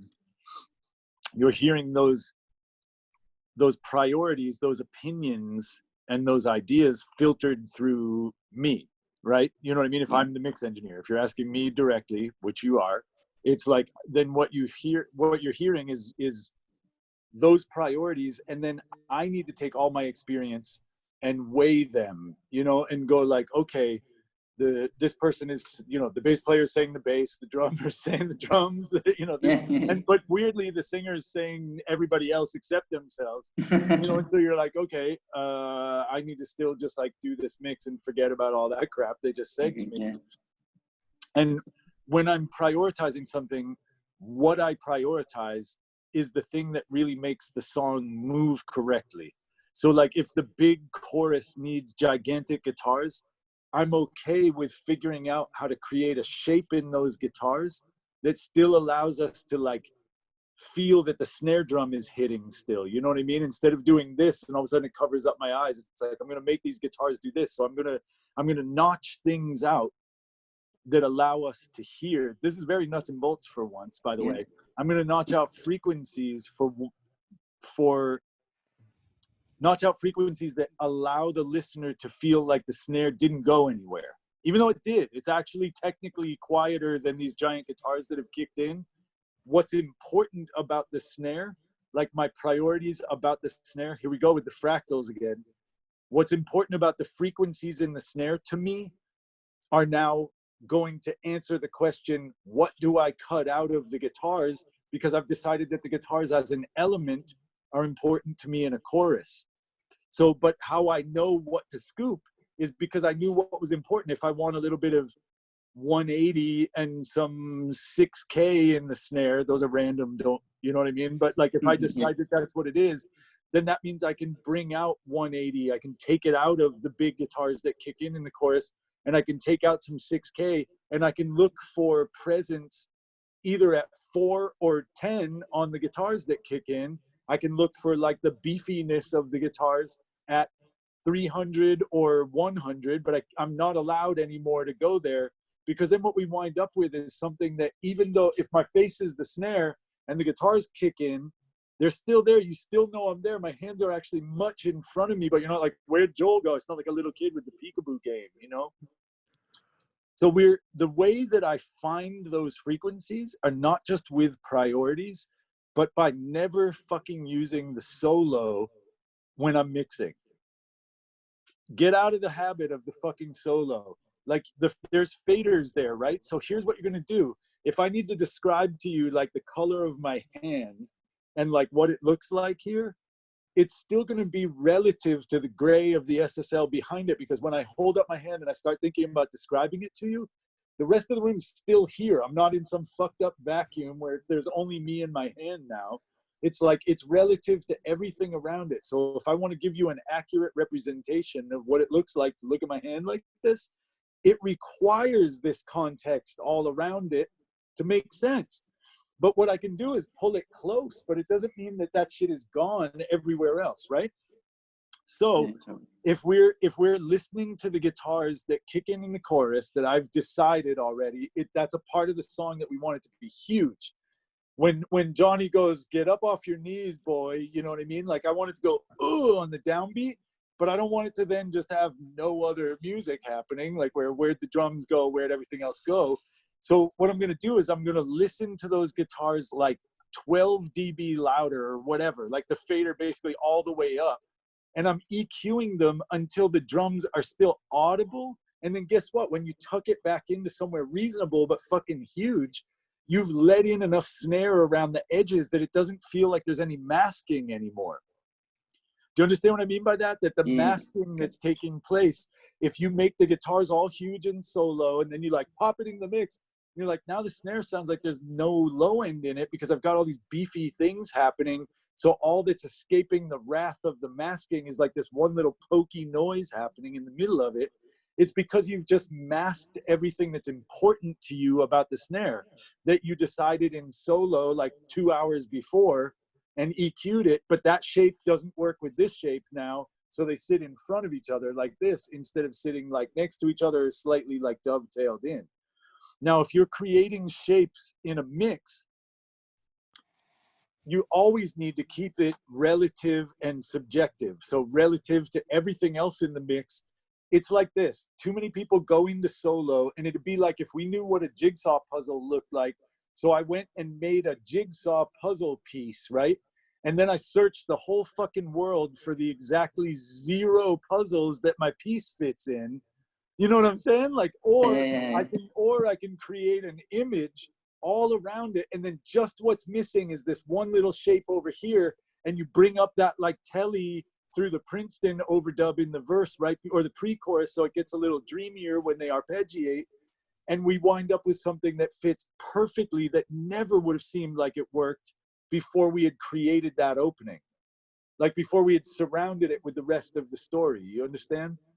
So what I'll get into though, like I'm gonna get even more like technical mix guy for a second here, sorry, is basically like, if I then start tucking in those guitars, right, after we've done the like hand thing now, and we've got the guitars fucking cranked, and I'm listening to a loop of the chorus, let's say, that's my workflow, is if I'm listening to the fill right before the chorus into the chorus, because what's important to me is the transitional energy. Like how we get from part 1 to part 2 is it's as important as what part 1 is and what part 2 is. And so how we reinforce that with like arrangement choices and all the things that we've argued about leading up to the mix is then I got to present it in a way that supports what I fucking argued with the band about for 3 hours, which is that it's got to get big there when we go into the chorus of My Name is Human. and not have the verse be so full or the pre-chorus be so full that it sounds like, you know, people are always like, I want to ramp it up. And I'm like, why? That means that by the time you're at the top of the ramp, you're jumping 1 inch and doing the chorus instead of like starting here. And then we go, boom, all the way up to the fucking moon. It's like, it sounds massive. Like, who are you trying to kid with this like ramp shit? It's like walking up to the last stair and then being like, I'm Superman, and jumping the one more stair to the second floor. Everyone's going to be like, no, you're not. You went up the stairs. But so basically when I wind up then tucking those guitars back in, like I said, you can pull it back to a reasonable level. Number one, it's going to be louder because you've scooped out what allowed the drums to be heard out of it. So it's going to be louder than you started with. Meaning, like, if you went from 0 to 12, now maybe it works at +3 or +6 and doesn't cover everything up because you've prioritized certain frequencies in the drums and the vocals and other things to make it work. But also, you might then go, you know what, when I pull this back, it does thin out because I got it out of the way so much for the distorted bass, or I got it out of the way because there's a tom hit that I didn't want it to get rid of, or whatever. At that point, that's when I'll look at a compressor. That's when I'll start thinking about a compressor. I'll start going, you know what? The answer to the question, when do you compress, Joel, that nobody asked me, is it's when I want something to be perceived as me leaving it much louder in the mix than I actually had to accommodate for other elements.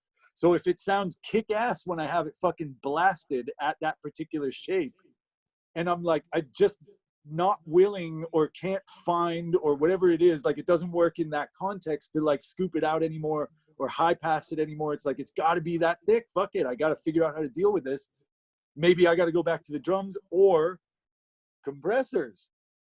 And I find something where I can go, okay, a really slow attack time that's going to let through that downbeat, like really edgy, but it's going to key on the upper end information because I'm going to high pass the side. Like, you know, if you high pass the side chain, like a side chain filter at 300 type of thing, the more that it leans into that high frequency information that was covering up the snare, the chestier it actually appears to get because it's listening to that high frequency information, and it feels like there's sort of like a low mid boost that happens depending on the device you're using and how you're filtering the sidechain or the detector. You know, it's like I'll start looking at technical processing like that, so that I now need to look at it in a way where we have a more esoteric tool. Like we've gotten past just using a screwdriver and a wrench now, and now we need the specific gravity tester to understand how much water versus antifreeze is in the radiator. You know what I mean? No one even knows what that tool is,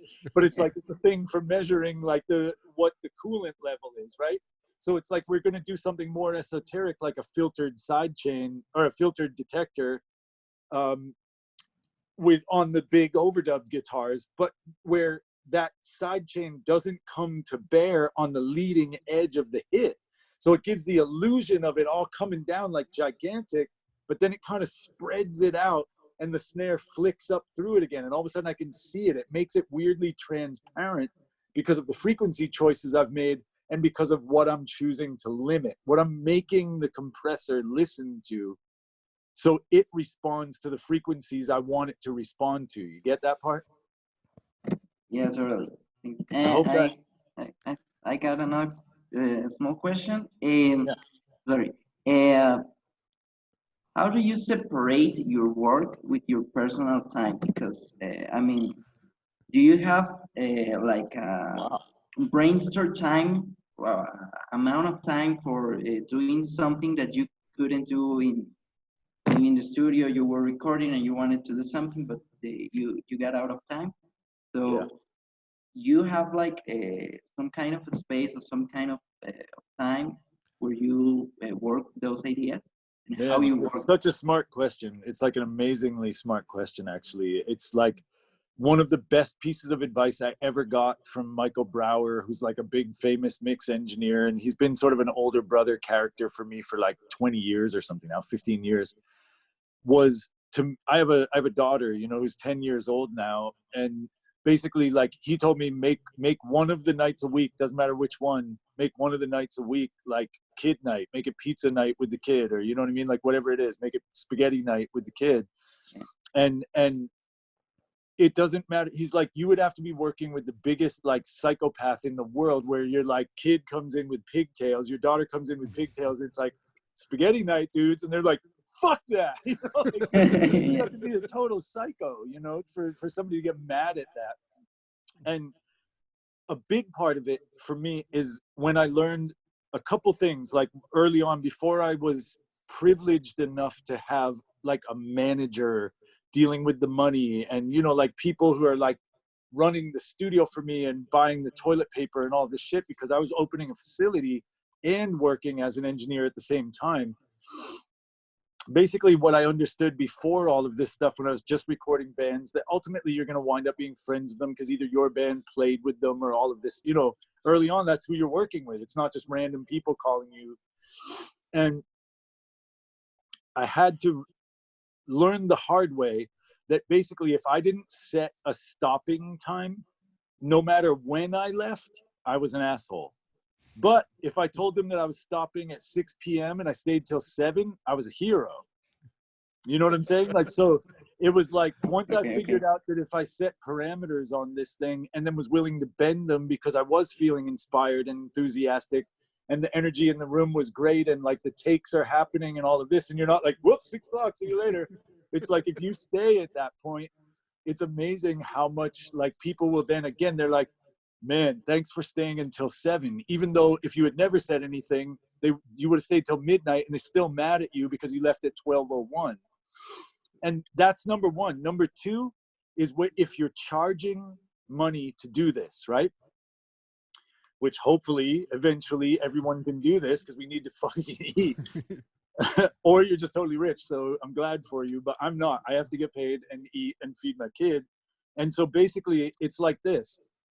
I can give my time. So if somebody has $10 to do 3 songs with me, I've found personally that it's better for me to charge $10 for day 1 and then give them day 2 and 3, rather than tell them that it's $3.30 per day. Because guess what? Then they get signed and they come back and they're like, we'd like 1 million days, please, because we have $330,000 to make our new record.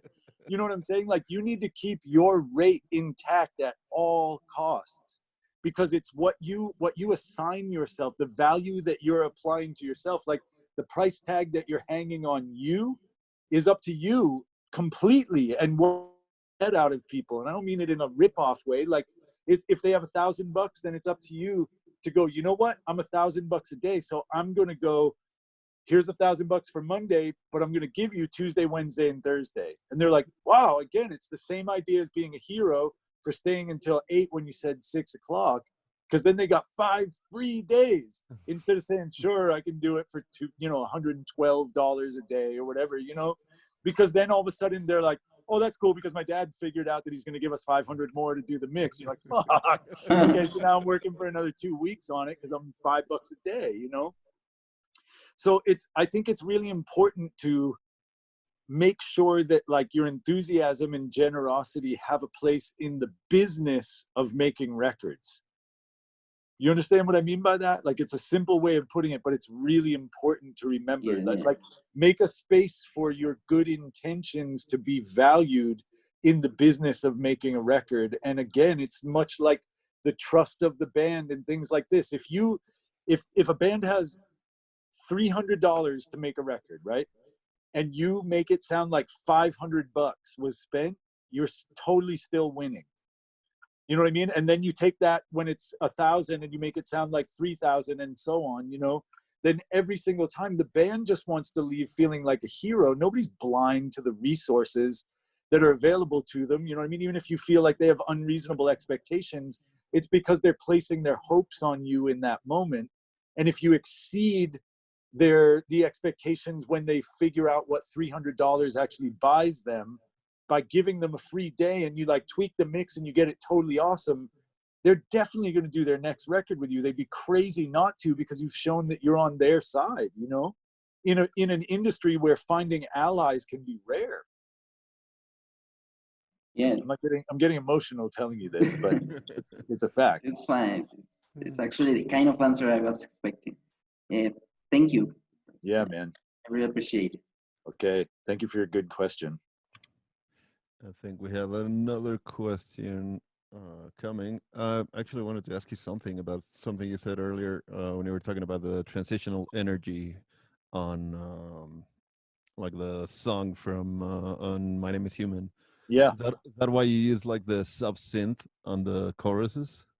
It is, like, but for it's purpose? also I used it in that specific case because Johnny's vocal is so mid-intensive, and a lot of the like thrashy, not thrash metal, but you know, like the raging guitars where he's just playing like strummy stuff.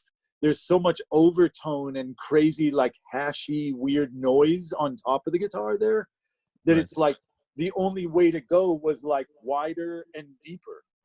You know what I mean? Like I had to go deeper to give the illusion that this had flooded the room with molasses, you know, with honey. Right. It's like it's like all of a sudden the room fills up, and to me, having it shake the speakers, even that intermodulation distortion that you get at that point, because you're like shaking the woofers, Right. and it's trying to do guitar, and it's doing like, it's actually distortion because the cones can't make that excursion anymore to give you the kick drum, because we're like shaking it the whole time at like 50 hertz. But it also, there's a physicality to that. Like an earthquake is a big fucking deal, you know, like things that make rumbly sounds are big. And I knew that this needed to be like a giant rusty dumpster robot swinging a telephone pole at your head, instead of being like the Foo Fighters are more like samurai sword, and they go around corners faster sometimes at higher BPMs. And so that's why it's effective. That's why it kills you. But the thing that I needed to kill with was like a big giant rock that this giant thing was going to go big and dumb, because it's a 2-note part. So that means it better be really, really big to get the job done, you know? Yeah, and it's really cool because it's not like really noticeable. I mean, because you have like the guitars, the bass, and but you feel it. You just feel it. And it, I mean, I only knew it was there because I saw the stems. That's the only reason why I knew it was there. And it feels in the mix, it feels like the bass player hit the pedal and somehow just played louder. Like the band just got bigger. And for me, it's a part of giving the illusion that like, that's when they like came to the front of the stage and like have the mad face on, you know what I mean? It's like you're digging in. And for me, that's the sound of that when it comes to the bass. The sound of it with guitar is probably more mid-range intensive, but the sound of that like eye contact with the first row that's like jumping on each other's heads for the bass is definitely that it like flooded the venue with the subs, you know? Cool. Thanks for that. Wait, we have, who's next on the questions? Me. There we go. Hi. Hi. I have like 2 questions. So the first one is, I've noticed that your voices on your mixes have a certain tone. How did you approach that tone? I heard Tyler Bryan, I highly suspect, and I heard they have a certain tone on their voices. Mm-hmm. Yeah, in those 2 cases, which is both sort of loud rock stuff, because I don't only work on loud rock, it's just that there's been a few that were successful in the first few, you know, last couple of years. It's like on those couple records, it's, for me, it's when something is, the gesture is so big, again, whether it's love or anger or intensity of somebody, like when, even if it's not loud, I like the sound of pressure. Like if you have a brother or a sister and you've ever told them to shut up across the dinner table without letting your parents hear, and you're like, shut up, you know, but quiet. But it's like the sound of like clenched fists. For me, there's a particular character to that that's like at the edge of freaking out. You know, like it's at the edge of just letting it all go. And then that's sort of in the verse. And then when you finally unload and this like vocal happens in the chorus, I want it to be like in an old school way. It'd be when you hear something like Aretha Franklin, where people were like, wow, that's such a big voice that there was nothing around that could have handled that. It's always going to overload the tape machine and the C12 that they're using to record it. Even if my aunt couldn't say tape machine and C12, you know what I mean? If she just was like, it's like she would imagine this like big gospel-y voice just like ripping into the recording, you know? And so it gives, like, when we hear distortion, it means it's louder than the thing can handle, obviously. But I mean, even as humans, when we hear distortion in the voice, it's like when somebody screamed so fucking hard that they're like, your throat gives up. It almost becomes quieter than a pure tone, because it's like you're blown out your voice.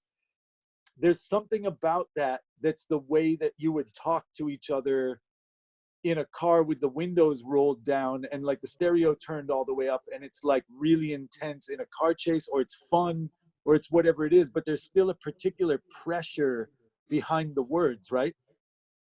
So I'm looking for a microphone. When I put up, let's say, 3 choices, sometimes it's 2 and sometimes it's 5, but let's say 3 choices of microphone. When I first recorded, Johnny is the name of the singer in Highly Suspect, when I first recorded him, and we're figuring out which one it's going to be, you know what I mean? When you go through the mic selection thing for vocals, which is like a new pair of shoes or whatever, like you got to figure out the fit, you know, it's like jeans. And so the best thing about the vocal in interpreting your capture, like the way you're recording it, the best thing about the vocal is that it's so simple to have a conversation where they're standing right next to you at the console. Then they walk out and you hear 2 doors, then you hear 2 more doors, and then they come out in the interview in the glass, and they're standing in the live room, and they step up in front of something like an M49, a $10,000 Neumann vintage thing, and it sounds like a microphone. And then they step up in front of the U87, and it sounds like a microphone. Then they stand in front of the 47. It sounds like them, but it sounds like a microphone. And then they stand in front of the C12, and it's what I always say is it's like we took down the glass. Like for some reason, it just seems to match up to what's important about the way he sounds to me is all of a sudden coming through the speakers like he's not in another room anymore. I just hear it the way I heard it when he was in this room. You know what I mean? Because the little like peaks and valleys in the frequency response of these like 4 different classics, the M49 was perfect for Nora, and it was horrible for Johnny. Terrible, like a nightmare. I would have rather used just an SM7 all day long on him than the M49, without a doubt. I would have rather used a 58, definitely, and I'm not even joking, because he sounded more natural when we were doing the scratch vocals than he did when he was in front of the M49. It reinforced something terrible in him, where all of a sudden it made it sound like his nose was too big and his like lips were weird and small and it sounded pinched, and like you just got like the wrong image, you know what I mean? Because he's this like cute boy with tattoos on his neck, and we need to present him in the right light, you know? Yeah. So basically from there, it's like the EQ that I'll bring it in with. Will I, like, you know, on the mic pre or at the EQ or whatever I'm using, will I bring it up and put air around their head a bit by bringing up like 16K, a shelf? Because if I'm bringing up 16K, it's going to bring out some things that I love, because I won't need to use so much delay or other effects to give the illusion that we're like not too close to them. There's just like this sort of like glowing aura around their heads that seems to push the guitars away a bit and kind of push the cymbals back just a bit so that they're able to feel present in the mix without a ton of processing or a ton of EQ even, ton of compression even, because we've got that EQ curve happening. But let's look at 16K like it's a really bright light that we're shining on them. Something is going to happen, like the zipper right here is going to be blinding you once I've got this part lit up the way I want it to, so you can see every wrinkle in my sweatshirt. It's like all of a sudden something's going to be really bright, like the metal of the zipper, right? Let's call that 6K. I'm going to go into that gigantic bell in like Fab Filter or some other tweaky EQ, and I'm going to go, okay, I've lit the whole scene, but the like couple metal things, the sharp things like the S's and a couple of the shinier moments in his vocal are just making my eyes bleed again when he sings an E or something. It's like, so I'm going to find those frequencies and take them out just a little bit, however much I need to. And magically though, when you go back to your 16K boost that you've turned all the way up, right? Just to work on it. Like you're shining a really bright light on it to figure out what's the most annoying points in the vocal. Then you go back to that 16K, and if you put it back to 0, it feels like such a letdown. You know what I mean? Like if you just take it off again, it's like it feels terrible. And what's cool is you then can bring it up maybe like 6 dB. I'll wind up boosting something like 6 dB at 20K, and then another one that's like 5 dB at 10K shelf, like all this high end on the vocal. But I've notched out the things that made it sound too bright before. So now it really, what you're left with is like the air around these S's. It's like the answer to when people are like, how the fuck do I get it? It's like there's all this air in the vocal, but it's the S's aren't killing me. So they like blast a bunch of high end and then DS the shit out of it and compress the shit out of it and like go crazy. What it is like if you just found the one hot spot, is what they would call it if they were lighting it for a movie. If you found the one hot spot and you dodge it out, you get rid of it. You put something like a sticker on the light itself, so it's not shining right where the silverware is in the scene. It's shining on your face where we wanted it. You know what I mean? Yeah. Just like that with EQ. So, but with those two guys specifically, that was part of the process. That's just the static EQ moves, meaning those are the moves that I made that aren't going to move in time. Then there's the dynamic moves with not just compression and a little bit of de-essing, but maybe a parallel compressor that has a completely different EQ curve where I'm then shaping the mids, right? So let's say that there's a limiter on the main channel and Johnny sounds very robust and chesty in the main vocal and there's a limiter on it, right? When he then gets loud in the chorus, there's a parallel compressor that's a lower ratio, but that has a flattering mid character. So what happens is, just like when somebody plays a cello louder and they dig in with the bow, amplitude, like the volume, amplitude equals a timbre change. It's not just the same shape has gone up or down in the mix. It's that when he got loud and it changed key, or he moved up to the 5 above, he moved to a different interval above the bass, it's like there's a new mid character that now sounds like, to me, that he's yelling it out to the city of New York, like I referenced before, even if there's maybe even slightly a more megaphone character to his voice than there was in the verse, where it's nice and fat because there's not all of this low end that I'm competing for that chest tone anymore. So it's like we get the idea that he's this like Superman character, but the Superman character finally gets upset and goes, ah! And when he says, yeah, there's more mid-range in it, and it pokes through all of those million guitars.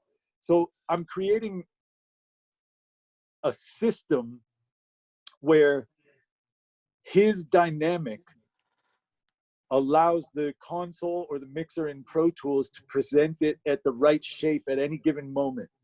And it's not just me automating it louder and quieter at the same shape or automating a mid-range EQ. It's having two things that are always moving together so that when he gives me the topography, meaning like the highs and the lows of like where he's getting louder and quieter in the mix and where he's getting brighter, meaning like louder and a higher register, new things are going to respond to that than we're responding to it in the verse. So it's, and all it is just maybe one different plugin over to the right in your mix window, you know what I mean? That's a parallel return that has a slightly different EQ curve, maybe less air, so that it sort of bends in and it's high passed more because it takes up too much space there, but it also just doesn't sound right. Like when people get upset, they make a different sound, like I said in the beginning, for 9 hours. And it's like, if that parallel return also maybe has like just the delay send is only on that, then what we're going to hear is that mid-range character engaging the delays more than when it's in the verse. So again, I'm not like automating and pushing around this sound that doesn't want to change. I'm making it so that the sound tells the gear what shape it should be at any point. Does that make sense to you? Yes. Yes, and part of it includes distortion for them as well, like I said. But again, that might just be a parallel thing that when they really rip into it, you don't even really hear it during the verse. I'm gesturing because my parallel returns are over there. But like, so it's like, you know, you don't even really hear it as distorted in Johnny's vocal in the verse of that. but it's the same track. Like if I opened up that session, it's one vocal track. There's not like a verse vocal and a chorus vocal. It's the same one, you know? Yes. Because I like the way it hits the channel harder in the chorus. I know I need to stop talking about this, but it's like, I like the fact that it hits the channel harder in the chorus than it does in the verse. And so it kind of drains out of the same compressor in the verse, but I've created shapes around it that even though he gets quieter, it still sits in this mid-range place where you don't lose one word, you don't miss like one bit of detail in the emotion of what he's giving us. Okay, thank you, I'm blown away. And my second question is, like, really quickly, what are your for her? well, what are your inspirations and why did you make them sound like that, like Haile Suspect and Tyler Bryan? Specifically those two. Yeah. Okay. I mean, I get inspired by like the story that Johnny told me about the fact that his mom had abandoned him on his dad's porch when he was 1 year old. And the fact that when on the first record, there's a song about that moment and about how like damaged he is by the fact that, I mean, he was like 1 or 2, but I mean, way too young to be left. She didn't even like knock on the door. She like left a kid on the porch of a house, like not knowing if the dad was even home yet. And he said he just like sat down and didn't know what to do, this little 2-year-old. And it's like, it's fucking heartbreaking to me. And that inspires me. And then I take that idea and I have to then look again, like I said, at what's now right in that moment at number 1 through 10 in the rock charts. And then the label says, we want these guys to be like a top 40 act. Like we're really going to give them the push because we believe in these songs. And then you go, okay. So I better get some microphones, you know, I better figure out how the fuck to do this. And, but what inspires me really, truly, again, I don't want to get too Oprah about this. What inspires me is what's unique about any given project. And it's just kind of like the grid. I'm going to take this opportunity to rant a bit. So thank you for your question. which is like, what inspires me is someone's story and their life experiences. Because for me, the best songs are someone's life experiences filtered through the lens of their talent. And so if I have my hand on, I only have my hand on the thing that brings it into focus. I can't change what's behind it and change that he was abandoned. I can't change really the way you're going to receive this message. I can only bring it into focus so that you're able to make your own decision about whether it's affecting you the way it affected me when I first heard the story. And I pull this into focus in the same ways, like I made decisions, like I was inspired to leave things like not quantized and leave it rough around the edges, but make the sounds are as big as something that's very quantized, but leave it non-quantized. You get what I mean? Like, so all of a sudden I had gone to, it's the ruler story, Jose. I got to tell it, you know. It's like I have a 10-year-old daughter. When she was about 7 years old, 6 or 7 years old, we had gone to an art museum. And here in New York, we have a couple of them here, right? And so we went and we looked at Monet, and then we looked at the realists. We looked at the impressionists and we looked at the realists. And she's 6 or 7 and she marveled at how it looked just like the apples on the table that they were painting when the realists did it. And then that like Van Gogh or Monet just needed glasses like that because they were clearly like nearsighted or blind because it's all blurry and fucked up. And so basically like then we were going to fly to see her grandma, right? So it's just me and my daughter. And I forgot to pack, I packed everything and I forgot to bring something for her to do on the plane, you know? So all of a sudden I'm like, oh, fuck. So I have the car stop at like this crappy little bodega on the way. And I go and I get like a SpongeBob ruler, this little 99-cent SpongeBob ruler, some art supplies, you know what I mean? Like some crayons and a couple pencils and a pen. So then we get on the plane, we finally get up to speed here, and I can finally put down the tray table. And now here is this little girl with pigtails about to create some art. And so she has her SpongeBob ruler, and she has like her pencils and all of this stuff. And so she's starting off with the pencil, and she brings up again, like, Dad, you know, why do you like the impressionists more than the realists? She didn't use those. She was like, why do you like the blurry guys who need glasses more than the ones that look real? So why do you like the impressionists more than the realists? And I was like, here, you take this ruler, you know, this SpongeBob ruler, and you draw a line with it. And so she draws a line, she takes her little hands and she draws the line, and then I take it and I put the ruler down next to hers and I draw this line. And I was like, you see that line? That one's worth about 99 cents to me. And this one's worth about 99 cents to me. And then I lifted up the ruler and I took the pencil again and I tried to draw as straight a line as I possibly could right next to them. And I was like, you see that one? That's every single time that I cried when I fell off my bike when I was your age. That's every time I got my heart broken in high school. That's everything that I've ever experienced up to this moment. I'm like getting emotional. That's everything I experienced up to this moment in time where I am trying to show my own kid on a plane, like feeling lucky that we can make a straight line without a ruler and not just freak out and scribble all over the place just because I took away the 99-cent ruler. But that line is me. And then the reason I'm getting upset is this, because then I watched this like 7-year-old girl take the pencil, like, and sort of like take that understanding that what she needed to do was try to put like everything she had felt up in her 7 years of being on this planet and force it into that pencil, you know, and use this because that was now the tool for her art. And she's like, you know, aching as she makes this like wobbly little line. And I was like dying watching this, like crying as a dad. And that is what inspires me. That exact moment, that is worth everything. That becomes the value in what Johnny had to say about his experiences in being abandoned as a child. And he chose, instead of that pencil, he chose a guitar and his vocal. And there's no way I'm going to put a fucking SpongeBob ruler up to it and just make it everybody else's straight line through that, because his story is why that's worth all the money in the world to me. And it's why it's worth, I'm seriously like getting upset.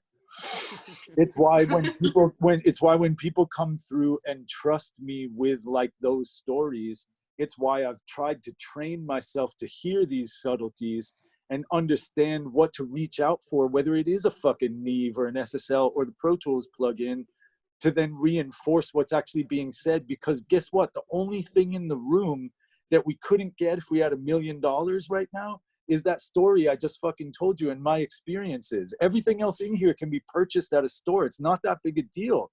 It costs more or less money, but it's still a finite number. If you get $1,000, you can buy $1,000 mic pre. It's not a mystery. But I'll tell you what, life and the way we do things kind of is. And the magic kind of lives in that moment, you know, where you finally create this rendezvous between somebody's really important story, whether it's Nora Jones or Johnny Stevens. You create this rendezvous between the right microphone and the right story, and it fucking goes to #1 because people feel the authenticity in that moment.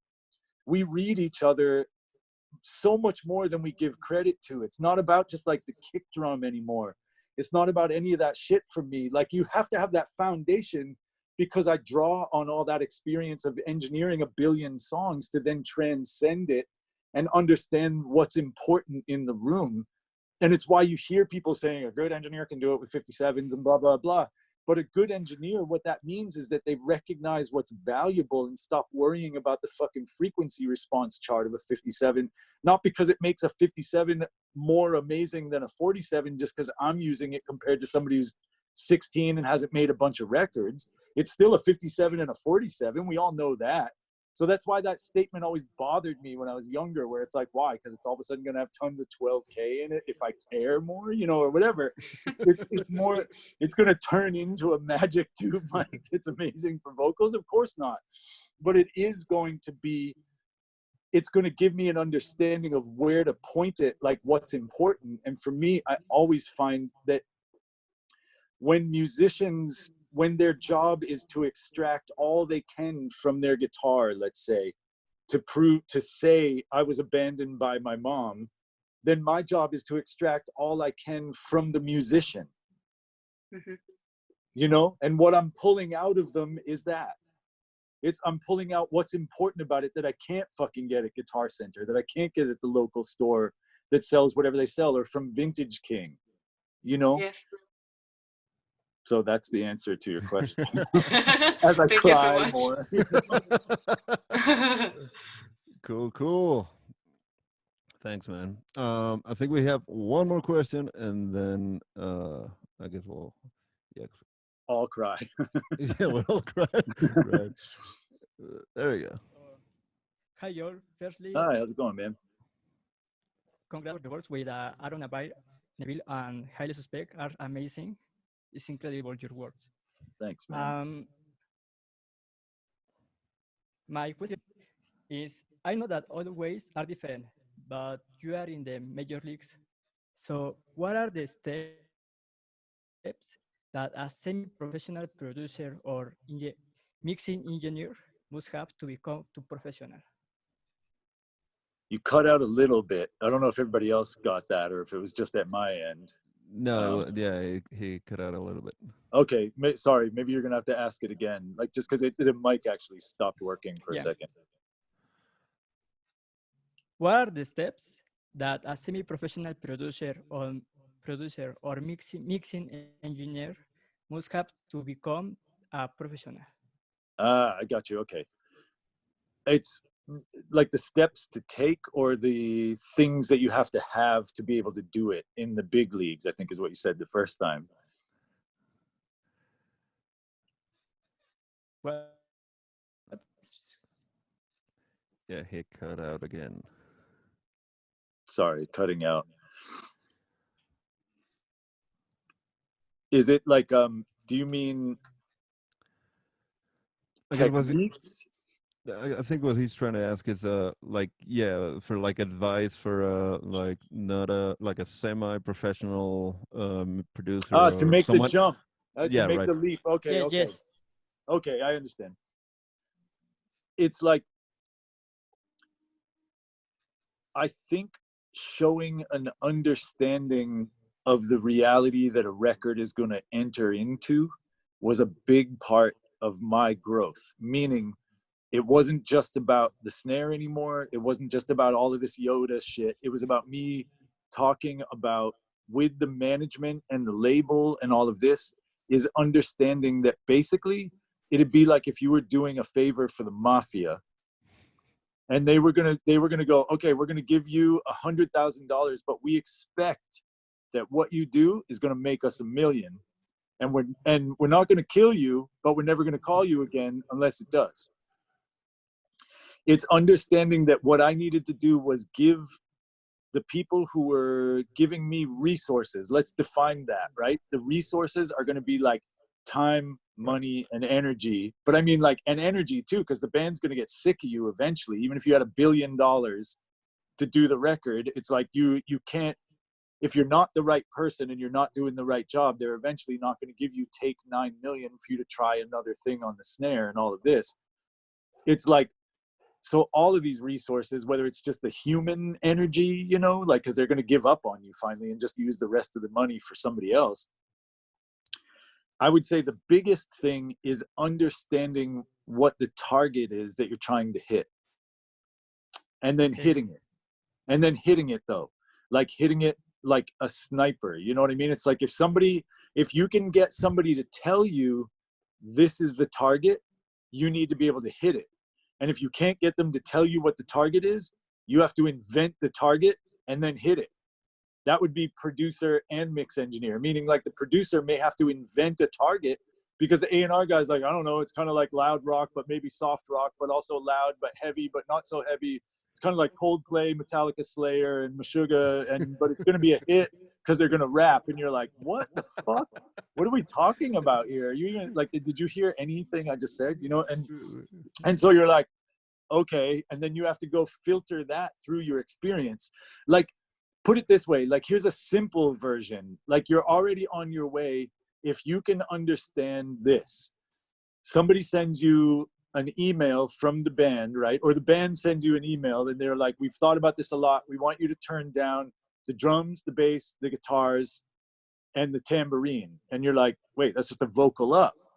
So if you're like, okay, that means that if you can translate that, like if you understand that when somebody tells you turn everything down except the vocal, what they meant was, can you really just turn the vocal up a tiny bit?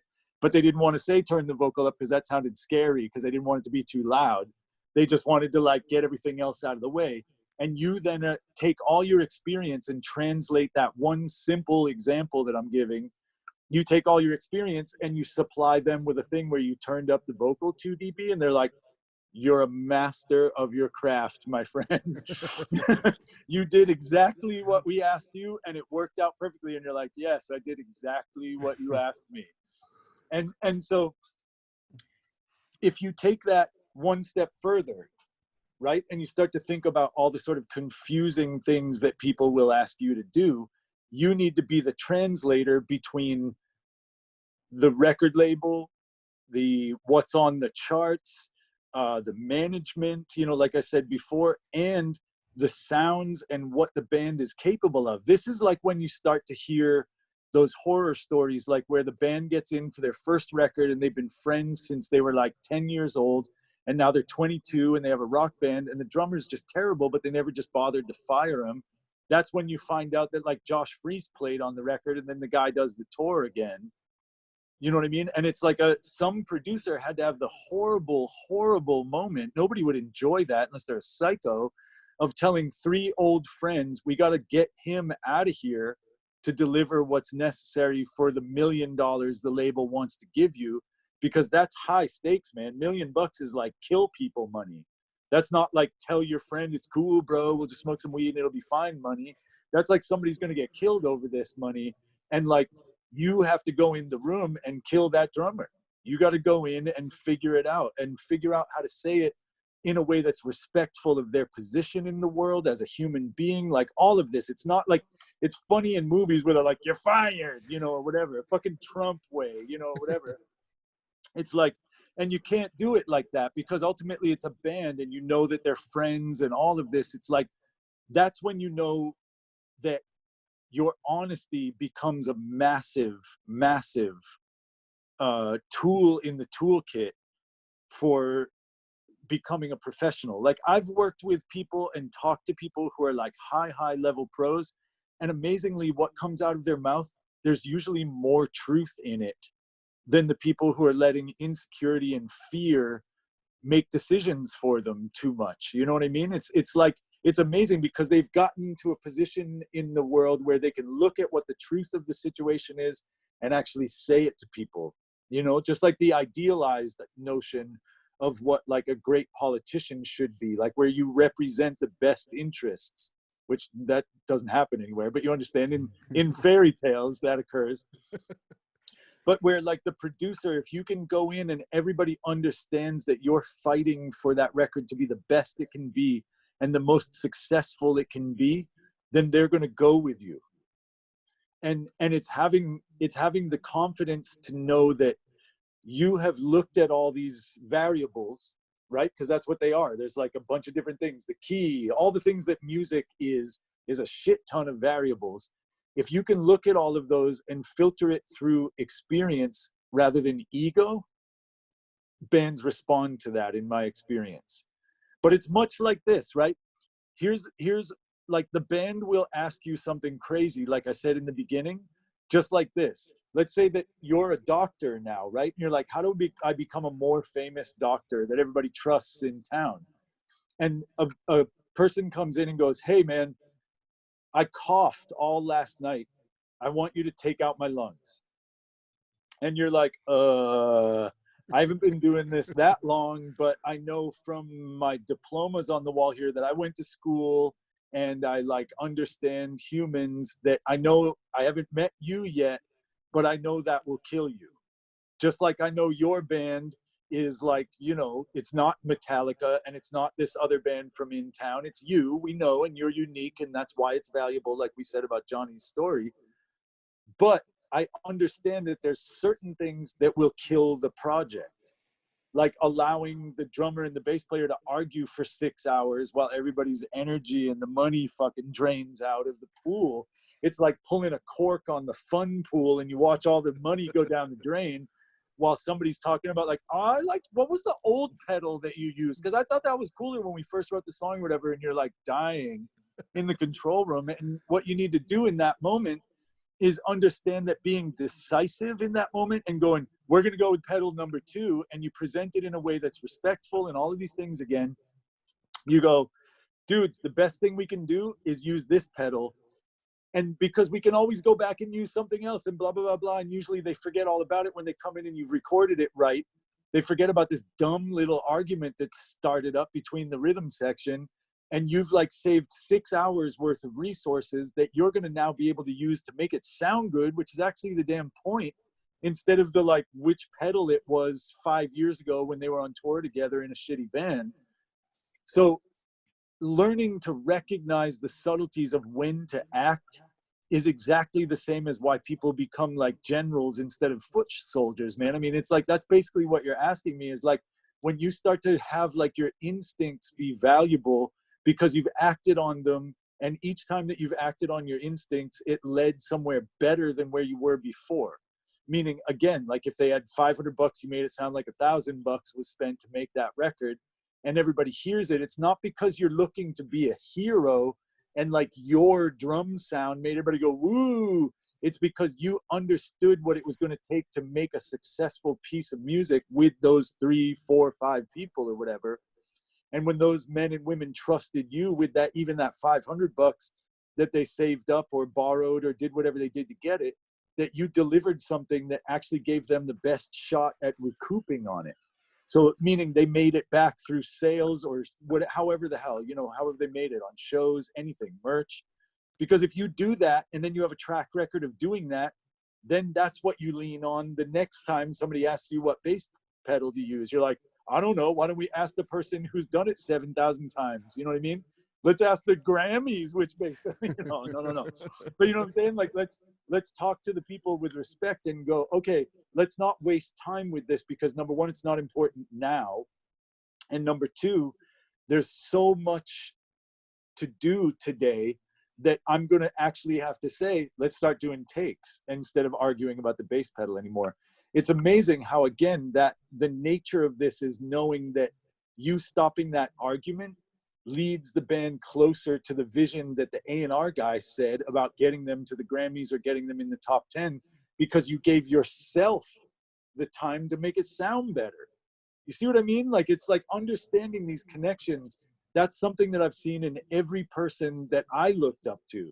If I was looking up to like records Chad Blake made or things Michael Brower had mixed or things that were blah, blah, blah, blah, Mutt Lang, you know, anybody, all these guys and girls that came before us, that like, we had Jim Scott in here, who's the guy who did like Wildflowers. He did all the Santana records basically. And he did like Wildflowers for Tom Petty, like amazing sounds on that record. Rick Rubin was the producer, but Jim was the engineer. And Jim did tons of stuff. He's in the Sound City documentary with Dave Grohl, because he was like the house engineer in that Sound City shit. It's like, he said to me one day, he was like, he was working in my B room. It's a Neve room. He goes, Joel, I'll tell you what, because I told him I was going out to do a session at Shangri-La, which is Rick Rubin's studio, you know, and I felt really lucky and all of this. And I get to do a session in this like famous place that the band, you know, Bob Dylan started. It's got so much history. And he goes, you know, Joel, Shangri-La was never known for its sonic excellence, you know? And he goes, but you know what? The biggest records that you and I both love are records that were guys just like you and I in their day dealing with it. And that's absolutely what I found when I got there, was that it sounded like shit. The control room was a nightmare. Everything about it was like kind of annoying, except the fact that it was Rick Rubin's studio and all these magical records had been done there. And so you deal with it. You don't go like, this carpet sounds like shit in the drum room that sounds like fucking like the worst thing in the world through the room mics. You figure out what to do about it, and then you make a record that people care about. You understand what I'm saying? And when you stop like thinking about it in terms of like, well, once I have the big room or the Neve or the this or the that, and once you start getting results, guess what? You're probably ready to work in the big leagues right away at that point. And then magically, there's an SSL or a Neve pre underneath your hand, or an API or whatever, like you imagine to be the one you wanted to work on. I can't believe I like bump into an SSL every day when I come to work, because I didn't inherit money, none of it. Everything you can see in this picture was bought with money I made making music or records, either on tours, playing guitar, or making records. And every single bit of it was with these same ethics and ideas in my heart when I started setting up whatever microphone I had in September of 1999, you know what I mean? Or in whatever month of 1994, when the first record I ever did that came out on a label was in 1995. So it's a long fucking time ago now. And like, I didn't have any 47s in the room. I didn't have one Neve. I didn't have shit, man. But I made it happen, and the label trusted me, and they gave me another one. And so guess what? The $3,000 that I made from that second record that I got, all of a sudden I was able to get a little bit better. I got some Sci-Tech mic pre's. I remember buying it and being like, yeah, finally I have like these better things than the janky shit I was using that was broken and all that, you know? So basically it's like that, man. And every single one of these things, it's amazing like how much I value them, because they represent like a particular accomplishment. It's like the diploma that I talked about in the doctor analogy, where it's like I got a particular thing after finishing like the Bomba record. I got a particular thing because I then had a little bit I could break off, and the little bit became a little bit more. And then all of a sudden I was like, oh my God, I got 1:10:73. Holy shit, you guys. You know what I mean? I'm going to track everything through. I'm going to make them record the drums separately, the kick first, then the snare, then the hat. You know what I mean? Like I'm going to do anything I can to just put that 1073 on everything, just so I can have it on everything. And it was like, it was incredible to me to start to feel that snowball happen. And in conclusion, I will say that basically it's like, once I had those Neves under my hands, the first time I ever did a session at like Avatar, you know, at Power Station, I'm like, oh my God, Zeppelin was in here. Like, you know, everything from that to like Born in the USA drums were tracked in here, like everything. And I like brought up the faders, and it was garbage. And I had to go out and change mics and like do whatever I could do, because it was like I was freaked the fuck out and I didn't know how to make that room tick. It's just like if you never drove anything before and then somebody's like, Lamborghini, you're going to fucking kill yourself in 1 second. You're going to make a mess way more than you're going to be fucking like an amazing race car driver just because you got a fucking Ferrari. You're going to fuck shit up, possibly hurt yourself and other people in town. You know what I mean? And all of a sudden I was like, wow, okay, this mic pre just kind of turns it up just like every other mic pre I ever used. I better like not rest on my ass and think that that's going to save me, because I got to go out there and like think, man, we got to get this going, you know? So I think anytime that you feel like you can transcend all of the things that are going to get thrown at you, you can get over it and make a great record, meaning get over how little money we ever get and how little time. And the quicker you figure out, once you learn how to figure out what the song needs in the first 3 moves of the faders as a mix engineer, then guess what? You've got a whole half a day to make it sound amazing, because you've set your priorities quick enough that you didn't waste all day jacking around with 1073s, hoping that they save your ass and that the band calls you back. So it's like the speed of that diagnosis, like that doctor analogy where I ask you to take out your, you know, where you say, take out my lungs or whatever. And I say, that'll kill you. It's like, guess what? If I know immediately that'll kill you, and I just say, let's look at cough drops maybe as a first move before we break out the scalpel and cut out your lungs. If you have a way to get better, a good doctor helps you feel better sooner, right? Helps you get healthy quicker, because they see what it is right away. They diagnose it correctly. They give you the right medicine, and it's over. That's the same thing when you're sitting in the room with Michael Brower, or you're watching somebody ride a fucking bicycle in the Tour de France. They're not going like this, and they do something crazy, and you're like, wow, that doesn't look like how I ride a bike. They're fucking riding a bike just like you ride a bike. They're doing it way better, way faster, and for longer every single day. They're not doing crazy shit. You're not going to see me do crazy shit with auxes, delays, or EQs. I'm going to do it just like you do it, I'm just going to see where it needs to go sooner and maybe prioritize things that are better, quicker, so I have more time with the resources I've been given to make it sound professional and make it sound great and shiny and big and all these other things that people want it to be. Okay. The end. Thank you. Thank you. Yeah, man. Right, man. Thank you. Okay, so I guess it's about time for us to wrap it up. Really? It seems like just 20 hours has gone by. Yeah. Seems like only 24 hours I've been yelling at you like guys. 3 hours. But I'm going to ask you to just remain online for a couple minutes. Of course. After we end this. And on behalf of MAP, which is a music audio and production school, and the Audio Engineering Society Puebla section, I would like to thank you for doing this. It was really awesome, man, that you took the time to do this.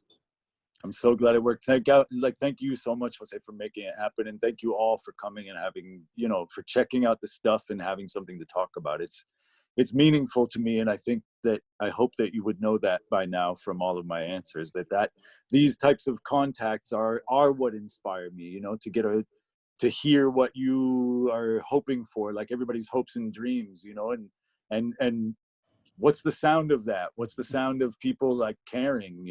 For me, it's the records that I make. So that's what I'm the most proud of, and I'm so happy to share that with people. Well, so thank you. No, thank you again, man. Thank you.